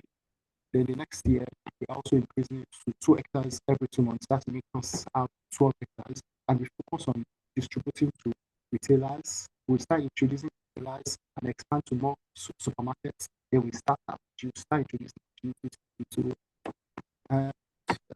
our funding requirements will require over 10 million. We require 10 million. But out of the 10 million, we already have 2.5 million. 2 million fixed assets and 500,000 working capital. We already have cash. Mr. Dio, we are struggling to hear you. You may want to conclude your presentation, please. Okay, so we have over 7.5. We need over 7.5, and what we're going to 7.5 million now to do is irrigation costs, farm inputs, labor, land lease, and other logistics. Thank you very much. Thank you so much, Mr. Dio, for your presentation. I will now call on our judges to, if there are questions for Mr. David Dio.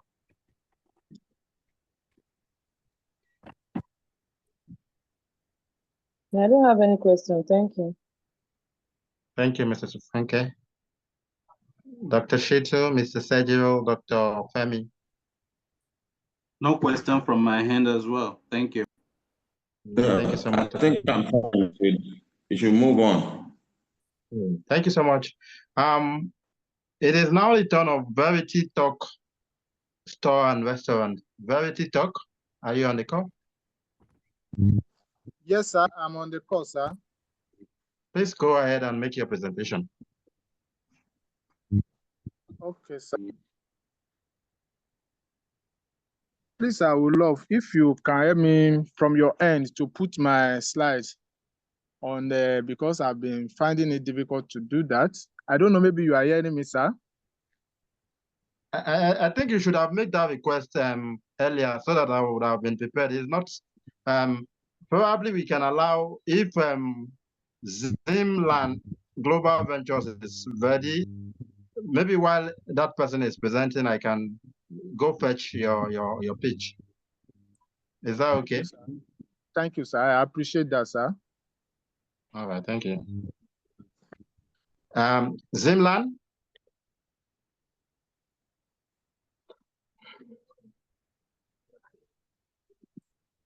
Is Global Ventures on the call? Okay. If we don't have Zimland, OA Business Empire. I think we missed Risofage Foods. Is Risofage Foods here? No, they just the person just reached out to me that it would pass. Okay, that's fine. Okay, Chuku, your hand has been raised. Do you have any question?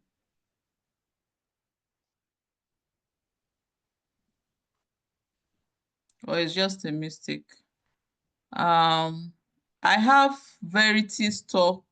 Is this your slides, Verity? Yes, ma'am. That is my slide, ma'am. Okay, you can please go ahead. I think this should be the last person then, if Zimland is not here. Thank you, ma'am, for that privilege. My name is Olugola Shesan, a co-founder of Verity Talk Store and Restaurant. We are located in Mowe, very close to Lagos. We have a school, and this Verity Talk Store and restaurant is run alongside with the school. And Our main problem is that for our students, we have been having a lot of problem of giving them healthy food and affordable food in the school.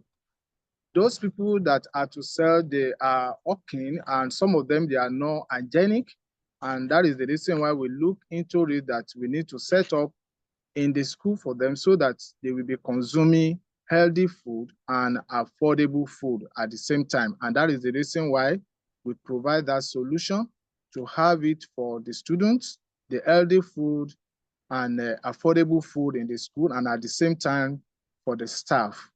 And we are doing that in order to make sure we don't run into problem because we have cases whereby students will eat something and they will be having runny stomach and all the rest, and we want to avoid that. And that is why we said that. And in the school now, we have the talk shop running, but we hope to start the restaurants very soon. But we are already kickstart the talk shop, and that is what we are doing in Verity. Thank you.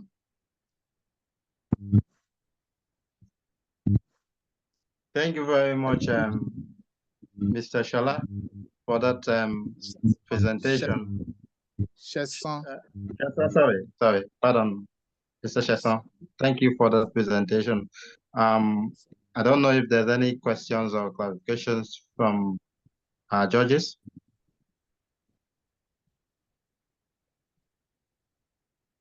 I don't have any questions to ask. Thank you. None Thank from you, my Madam. side Okay. too. Thank you, None from sir. my side. Thank you. Thank you, sir. So it's safe to say that Zimlan, are you on the call now? Zimlan?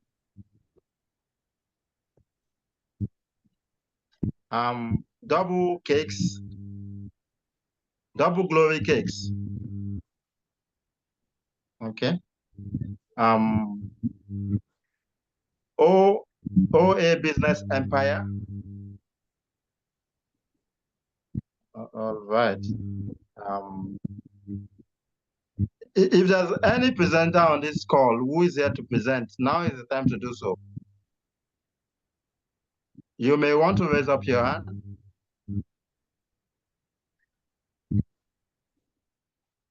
Okay, Madam Onyedikachi Okechuku, I can see your hand raised. Do you have a question?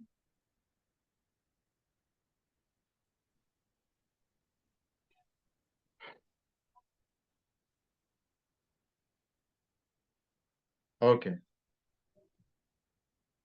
All right. I think at this point, we'll create a breakout room for our judges to deliberate.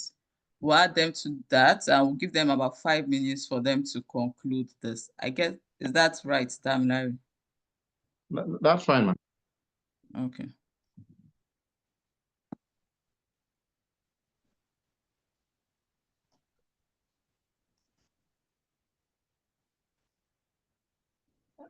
I think while our judges are in the breakout room trying to collate and compute the numbers, if there are any of the people on the call, not presenters, if you have comments to the pitches that have been presented, you can do so while we are waiting for our judges to go into the breakout room. And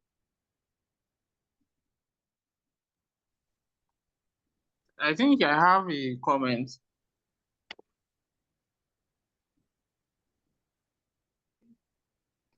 I don't know if you can hear me. Please go ahead. Okay, I want to find out the time, the duration, was it on purpose or like that is a normal? The durations of 3 minutes and then question and answer of 2 minutes, was it on purpose or? Because I seem to based on my understanding, I think to understand that I think it should be a time that the judges, the investors, and those that are pitching is a time of interaction where you present your idea, you deliberate, you share your idea with them. I know these are not market, these are not customers, these are investors. You are not telling them about your product. It's about your brand. So I want to find out the 3 minutes time, is it on purpose or it has a reason? Because I look at that time as very, very short. To answer your question, is because we have up to 17 or 18 people, and you can see that even with the short time that we've given, we spent over 3 hours. We started by 11 my time, and this is close to 3. So we don't want to waste more time. That was why we came down to those to that timing for us to be able to finish on time. Does that answer your question? Yes. Because if we are going to leave it, we'll be here throughout the day. Because we'll continue to discuss. This is not, we can create another forum for that discussion, but this is the purpose of pitch. Let them ask clarifying questions. I will move on.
Hello, everyone. Hello, ma'am.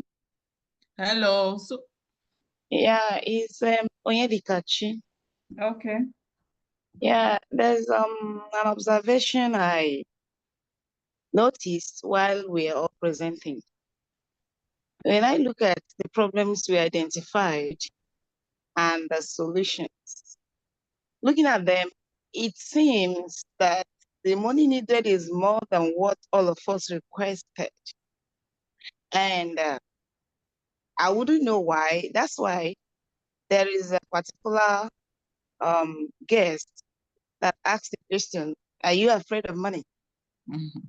And I'm thinking is because the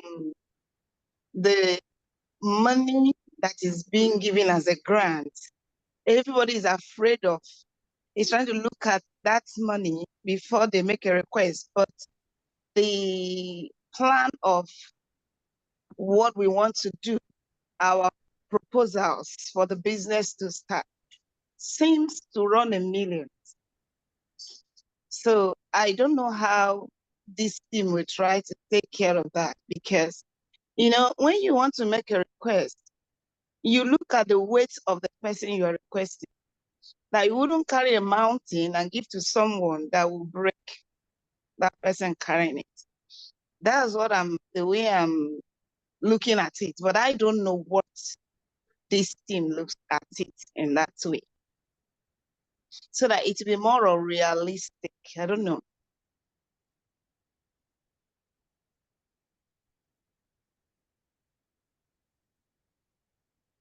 Hello? Yeah, I can hear you, madam. Thank you for that. Maybe I didn't make myself clear very well. So what's the question? I know the observation, but what's the question? Okay. No, it's an observation. I'm just presenting it to the team. Mm-hmm. I don't know how, I don't have an answer to that, and I don't have a solution to my observation. Okay. I'm thinking that this team might know how they can address it. Okay. That's just what I'm thinking about my observation. I don't have answer to that, but it's just an observation which I can't immediately now say this could be the solution. Maybe after some time, someone can think of, okay, you think over it and say, okay, this is the way we'll go about it. Maybe the team might be looking out for people who might be interested in these pitch decks before the day, who might pick interest, and then so that our request would look at it in terms of a financial push, that it would look realistic. I don't know what I'm thinking, but you might understand it better than what my observations look like.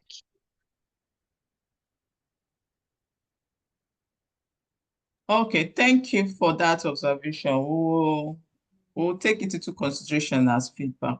Larry, do you have anything to say to that? And every other thank you very much. Thank you so much, ma. Thank you, Mrs. Onyedikachi, for that comment. Thank you so much.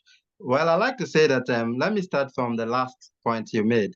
That for your information, we have investors that we have invited to this speech, and I believe that some of them are on this call with us. So there are people who are here to invest. It's not just about the judges and the prize money that we are giving. There are also people here who to listen and if they are interested, would want to invest in some of these great ideas that we've shared tonight. So it's a win-win for everybody. We are building collaborations.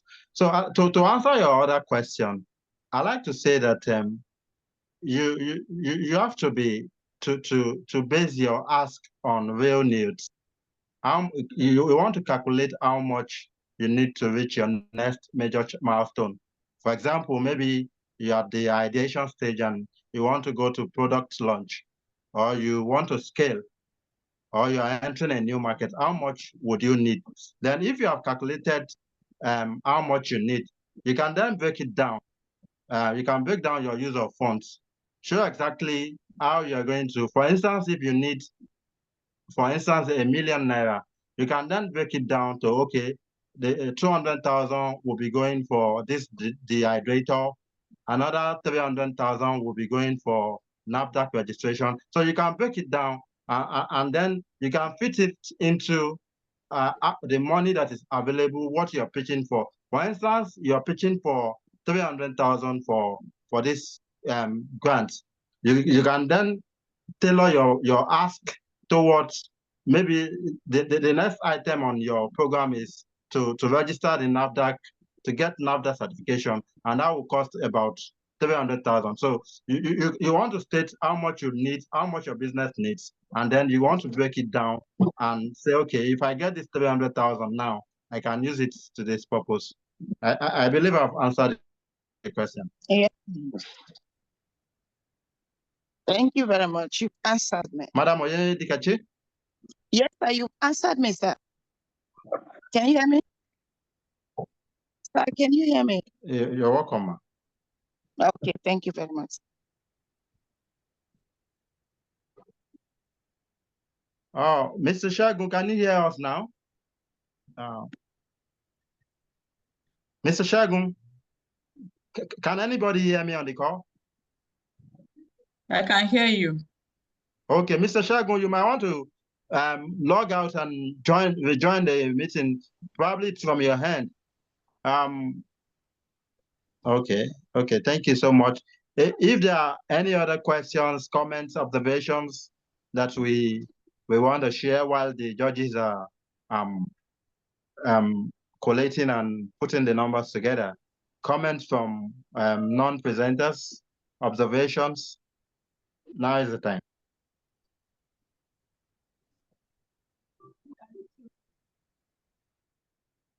Can I go ahead? Yes, please.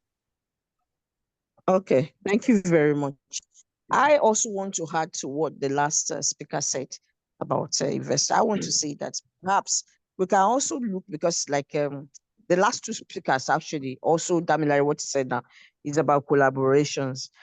Some of our business, we need co-founders, so maybe during the speeches like this, we can also bring in people like that might be interested in joining a business and taking it from being small to global. Thank you very much.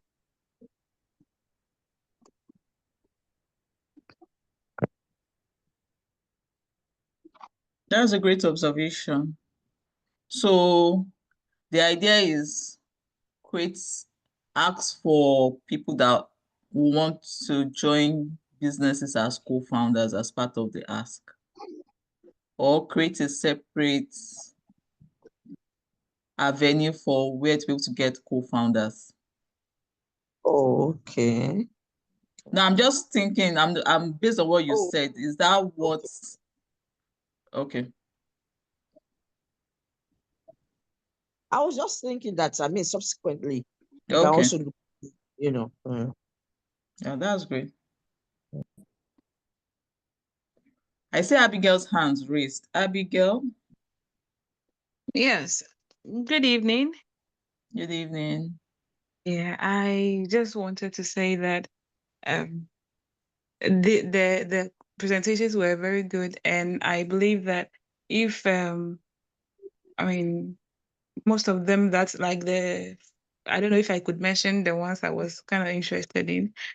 They are able to get what investors, like you've already mentioned, and it's being done or like executed. It's a good way to go. And with that, I think Nigeria would be, be better than it is today. Thank you so much. Thank you, Abigail. Thanks for joining. Thanks for that comment. Tina.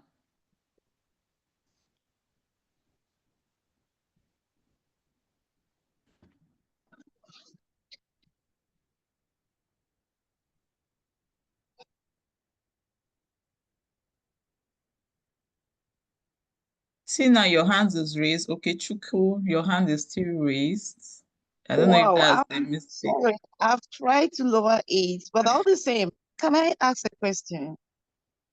Yeah, please go ahead. Yeah, I want to ask, after this particular exercise, is there a platform where all the participants always kind of have contact with each other in case as their business grow and keep moving, they might need the other person to at least exchange one business or the other? Do you have a platform for all your participants, both past and present, where they could interact for business optimization? Yes, we do. Catherine, the community manager, is actually here. So I don't know if she's able to speak to that. We have a community for our past cohort. Cohort 1, 2, and now 3 will be added. Okay, that's all right, ma'am. Yeah.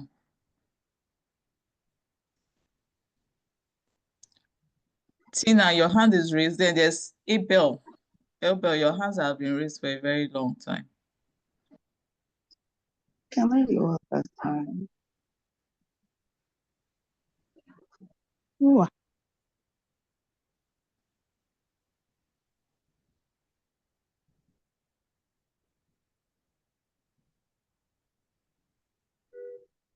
Abel, if you are saying anything, we can't hear you because you're muted.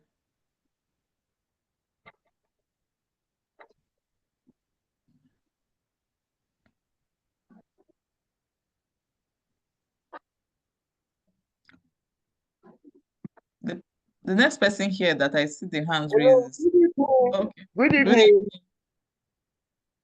This is Tina Daniel. Okay. I want to appreciate Foodpreneur for the opportunity given to us to learn so much about our businesses. I sent my pitch deck, but the slides were not there because I had issues with my system. And unfortunately, my name was not mentioned. among the participants, But I just want to tell you that I appreciate this training. It has gone a long way to open our eyes to how far we can take our businesses. Actually, I'm into custard production. I process the raw materials from the farm to the table, and I do home deliveries. I've now gone into packaging and other things, but my products have been going to homes, households. We supply them, and so many of them, they love it. And that's why they call it Lady T quality custard, because I use organic materials. We use soya beans, we use vitamin A fortified maize, and we make sure that this very product goes to people that can take it hygienically and also health-wise. Especially, we can see what is happening in the market today. People are eating all manners of junks. People use cassava flour to make custard, and which is very, very wrong. So we use organic vitamin A fortified maize to make this custard, and it is very healthy, especially to diabetics, to those that are watching their weight, and also high blood pressure. I want you to know that God is using you to touch lives. And just like the last speaker just finished asking that question, if there is a platform that we can interact after this very pitch deck today, so that we can continue to learn more from each other, and you continue to assist us, even if not by cash. Like one of our judges has said, it's a win-win issue, because right from the beginning, we have learned so much, and we have won so much, not only by cash. And I believe that God will continue to help you people as you have helped us, and bless you more. I also believe that our products and brands will go further. They will go to higher scale, because we have learned so much on how to take our products to another level. Thank you, ma. Thank you for all that you have done to us. I pray that God will enrich you more as we continue in this program. Thank you. Thank you, Madam Tina. Thank you for your kind words. The team appreciates it. Damn, Larry, you have anything to say?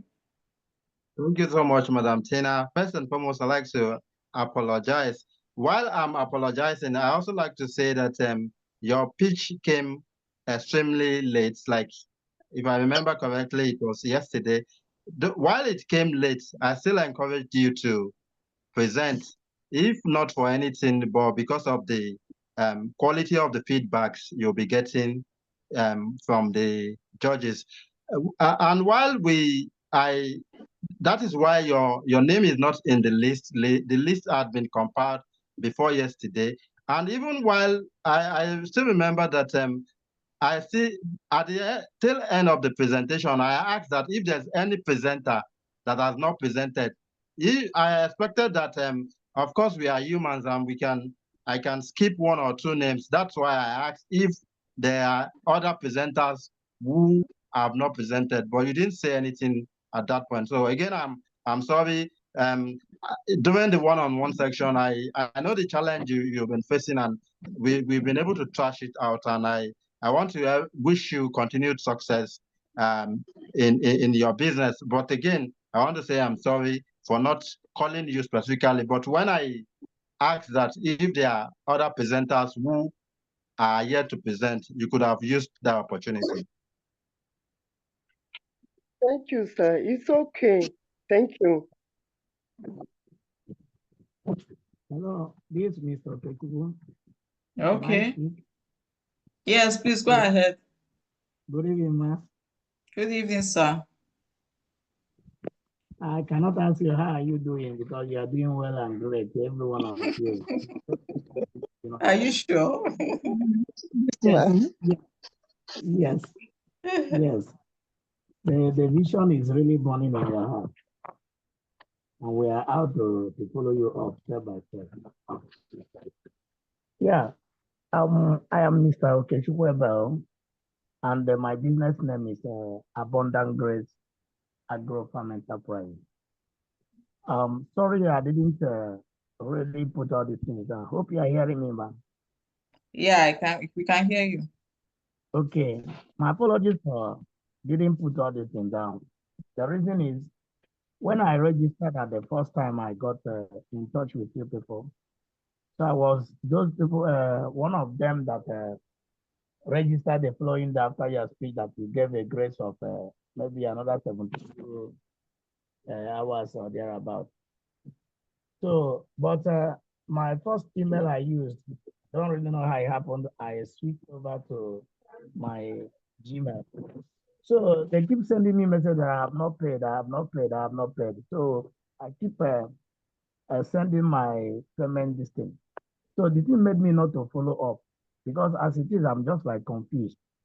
You understand? Even when I received this message, was it today or yesterday, I wanted to follow up, but because of our busy schedule on the thing we are doing in our industry. So I just remember lately, that's why I ran into the forum and I clicked in and joined. So my problem now I want to ask, because I did not follow duly from the statement till now, and I have not really understood.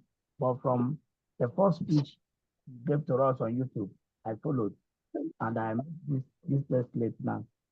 My question is, first and foremost, the promise of those things you say you're going to give us have been given to those that are qualified first, or is yet to be given. Second question is, somebody like me now, because I'm into a very large scale of this thing I am into. So I have a proposal, just as people say to submit, which I couldn't follow up to submit mine. Is there any opportunity again to come up so that I can be able to submit what I have or what I do and be able to have a chance to explain myself? You understand? So that's what I want to ask now.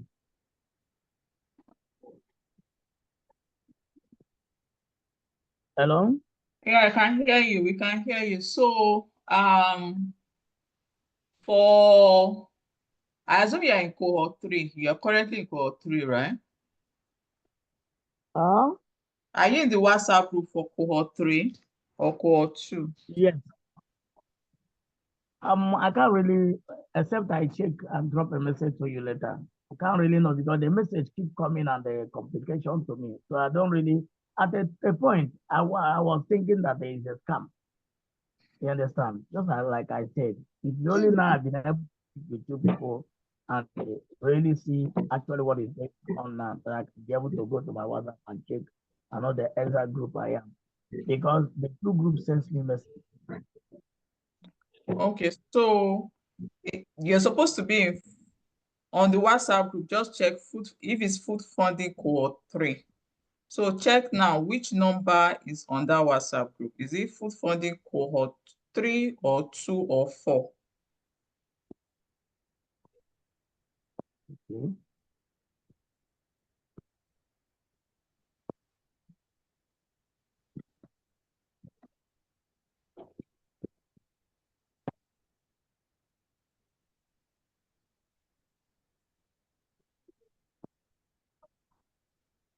That's cool for man. Are you with me? Yeah, in 4. Yeah. Food funding code 4. Cohort 4. So cohort 4 has not started. Cohort 4 will start sometimes in July. And so this presentation is for cohort 3. Do you understand? We just advertise this pitch deck to cohort 4 members so that they will have an idea of what they should expect when it gets to their turn in cohort 4. So this is just an experience of cohort 3 and cohort 2. So you're safe, you're fine. So just enjoy the moment, experience this, and wait for the class for cohort 4 to start. And all that we promise to give you, we'll give it to you when the program starts. Do you understand? Okay, ma. Great thanks to that. Yeah, and what to know, am I bridging the procedures by being in cohort 4 and then entering to this class? Should I No, drop you out are of? not, because we are the one that gave you the permission to join us. Is this particular pitch is open to our community members and people that have registered, on the to attend the link. Okay. Thank you. I must sincerely comment that you people are doctors. We are really passing through a lot here, honestly. We are really passing through a lot. And God will strengthen every one of you. Amen. Thank you. And so for all of us that is on this call, we have cohort 4 coming in. Spread the word, advertise it, tell people about it, and let them register. Ogu Sunday, your hand too has been raised. Yes, I wanted to remind you about the last time, the last guest speaker during the last week discussion. Promise you're going to send the list that we're going to review so that we can take it off from there. So I want to remind you about the list that you did promise the other day. That So when she sent. So I didn't hear to you. be clear, the list, she said she was going to send a form for collaborators, for people to outsource raw materials. Am I clear? Is that it? Yes. Yeah, that's what Oh, she I said. can't hear you. It's in my network. I can't hear you. She said she was going to Yes. send a form, how they procure or they do off-takers for people from manufacturers. So Damilare, thank you for reminding us. She has not, to the best of my knowledge, she has not sent that list. So we are going to follow up with her to ask for that form so that we'll share it with the community. Damilare, can you remember the form she talked about? Yes, I can. I will nudge her to remind her immediately we are done tonight. Okay.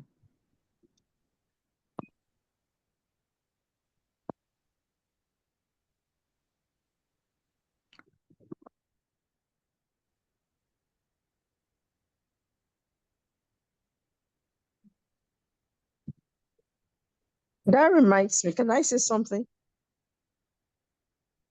Please go ahead.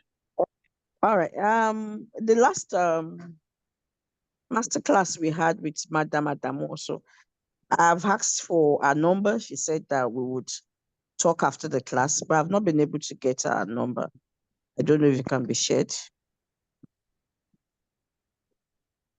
My angel's food or something. Yes, that's my angel's food. What she promised is that form.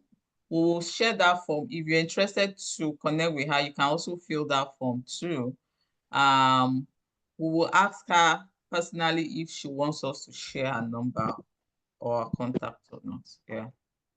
All right, thank you very much. You're welcome. Loma, this is again. Hello? Mr. Eber, we can hear you. Okay, I have also filled the form and it was like it came to me twice. I don't know. Because I understood now that personal data and information are very vital on this program. So I don't know if there is a way I can be updated. If there be any area I'm omitting or missing it, I can be tutored, even though my stage has not really come. But I was sent, that form was sent to my email and I filled it, I think, twice. Thank you so much, Mr. Okechukwu. If you already filled the form, there's no need filling it again. Okay, I'm just saying in case of emphasis that my details are being taking place where it's supposed to be taking place. The mail you got, was it from Food Panel? So if it's from Food Panel, then you can be rest assured that your informations are saved. We, as a matter of policy at Food Panel, we keep our information very confidential. So if the mails you got were, I understand that there's somebody on cohort 4 that has dropped 2 different emails. I don't know if it's you. So that might explain why you have gotten those requests for your information on 2 separate places. But if you have filled one, that's fine. Yeah, that I thought that should be me because I know it's you. I know it's you. Okay, sir. Okay, sir. Okay, sir. Thank you, sir. You're welcome, sir.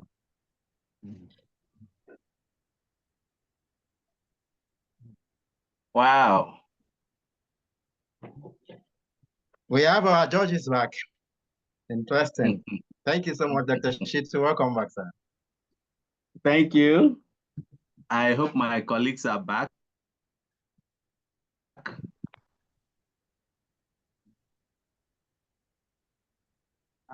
Please let me confirm that they are back before we... I'm trying to confirm, sir. All right, I can see Madam Ainde. So we have Mr. Shojiro left. Yes. Okay.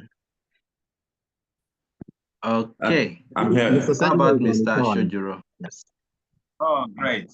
Great. Wow. So on behalf of the judges, first of all, I would want to appreciate the organizers of this program. Honestly speaking, it's quite loaded, and for me and my other colleagues, it was a big eye-opener with the depth of innovations that we have, you have all presented to us this evening. And before I go to the score, we all agree that your presentations were okay, but that you can do better. Yes. And one of the suggestions we are thinking is that the PowerPoint presentations can be better moderated or further pitch deck. That's number one. Number two is that irrespective of the winners that will be announced this evening, every one of us still needs to upgrade our game in terms of the content of our slides, the manner of presentations, and the flow of our slides, that we need to upgrade our game. Having said this, dear participants, at the judges level, we've taken our time to compute based on the template that was given to us. We paid attention to your problem statements, the solution that you are presenting, your discussion of the market opportunity, the business model, and your use of funds. Due to time, we won't be able to go in depth into how each and every one of you had performed. But recall, we said at the beginning of this exercise that you are all winners. Consequently, I'm going to start from the second runner-up. The second runner-up. Am I permitted to go ahead, Foodpreneur? Yeah, please, sir. We've been waiting for it. All right. All right, thank you. The second runner-up, Flourish Agrotech, with a total of 15 points. Second runner-up, Flourish Agrotech, total of 54 points. The first runner-up,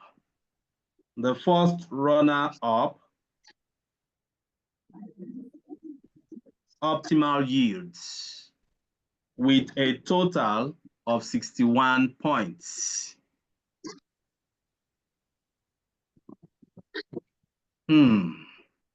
Number one for tonight.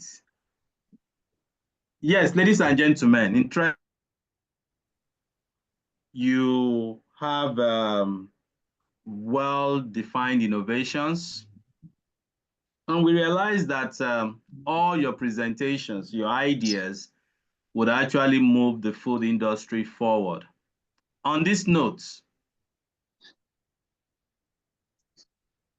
the idea with the highest point, 63,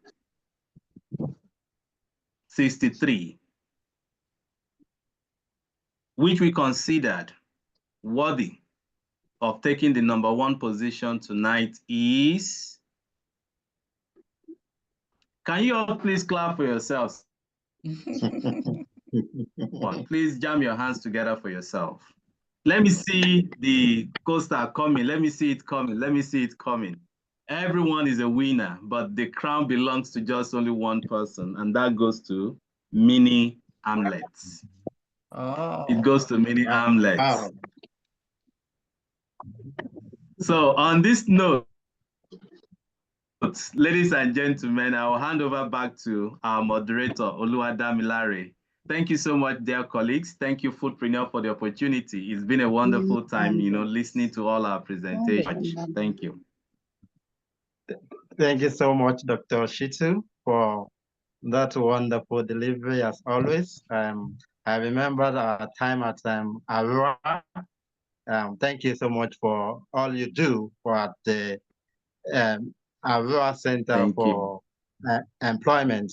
I remember in 2021 as a master's student, I was opportune to win the Aurora grant for my presentations, two actually at that conference. Thank you so much for all you do, Dr. Shitu Ayodele. Thank you so much, Dr. Femi Adegun. Thank you so much, Mr. Sejiro Ketojunu. Again, my boss, we've worked together on the appeals project together. Thank you so much, Madam Olufunke Ayinde. Thank you, our judges. I believe we can give our judges their flowers for a wonderful job that they have done tonight.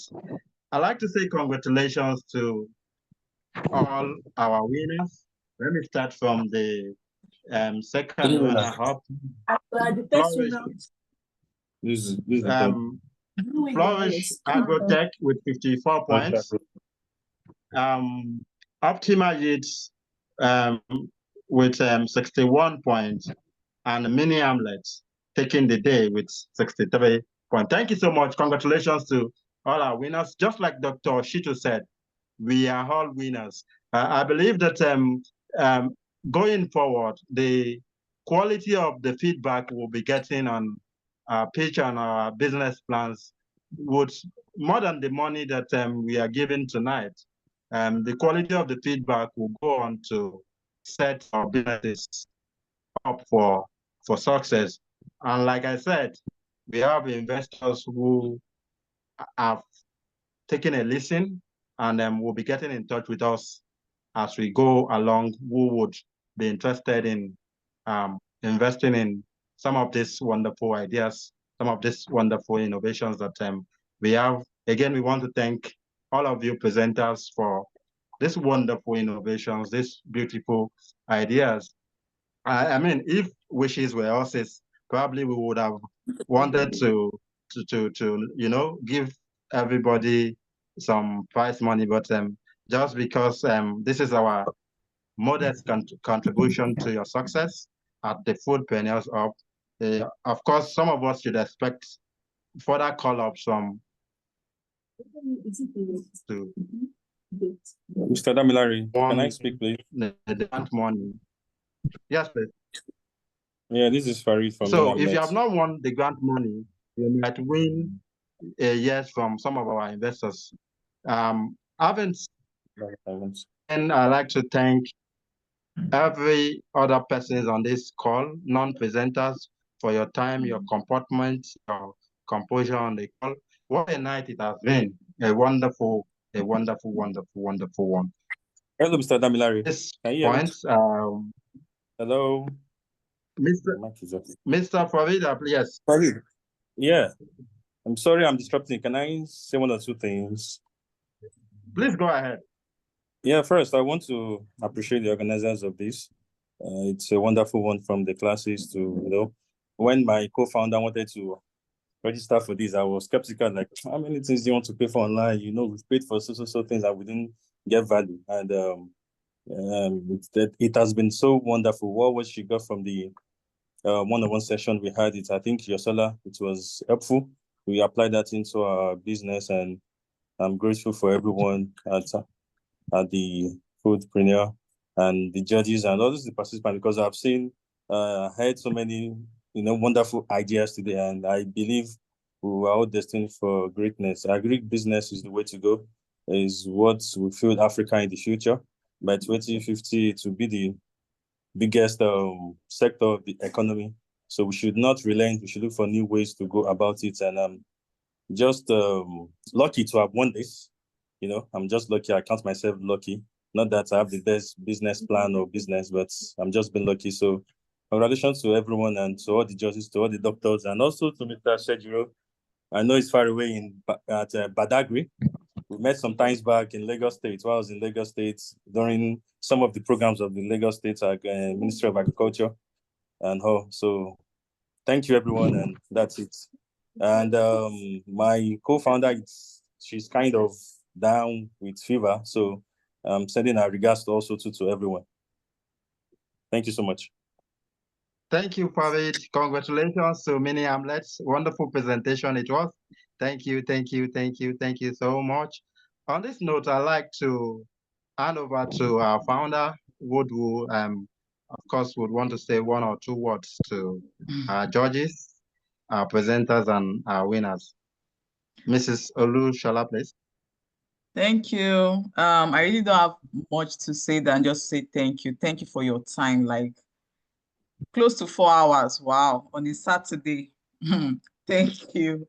Thank you so much. Thank you for the work you've put into this, the Foodpreneurs sub team. Thank you. For the winners, congratulations. That's what I can say. Congratulations. This is just the beginning. For all the participants that have participated in this pitch sessions, this should encourage you to do more pitches. And that's why this program is here, to encourage us to get into the pitch mode, know that there's nothing, it's not out of this world. You just have to start and keep practicing and practicing. And from winning hundreds of naira, you start winning millions of naira. So that is it. This should not be the end. This should just be the beginning for all of us. Thank you, everyone, and bye. And for those that won, we are going to be contacting you for you to be able to get your prizes. And we also say thank you to our judges. We can't pay you for your time right now because we don't even know how to pay you, but we appreciate your contributions. This shows your dedication and commitment to food security, to empowerment, and to prosperity of the African continent. Thank you so much. I appreciate you all. So that's all I can say. Larry, you can round it up, and so that we can have the rest of our weekends. Thank you so much, Madam Olushola, for that wonderful and brief presentation. Having said that, again, I like to thank our judges. I know that for the past weeks, I've been on your neck. I've been coming to your DM, to your email. Thank you.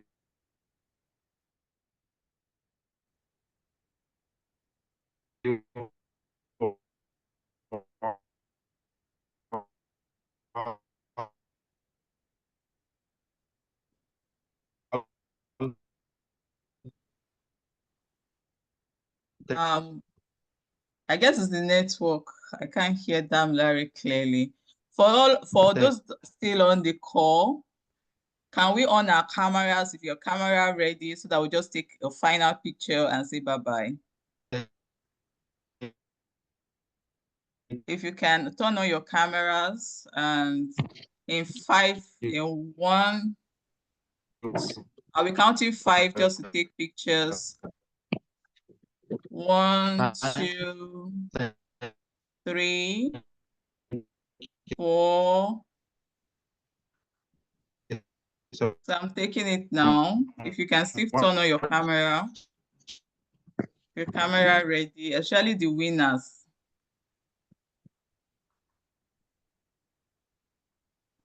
Okay.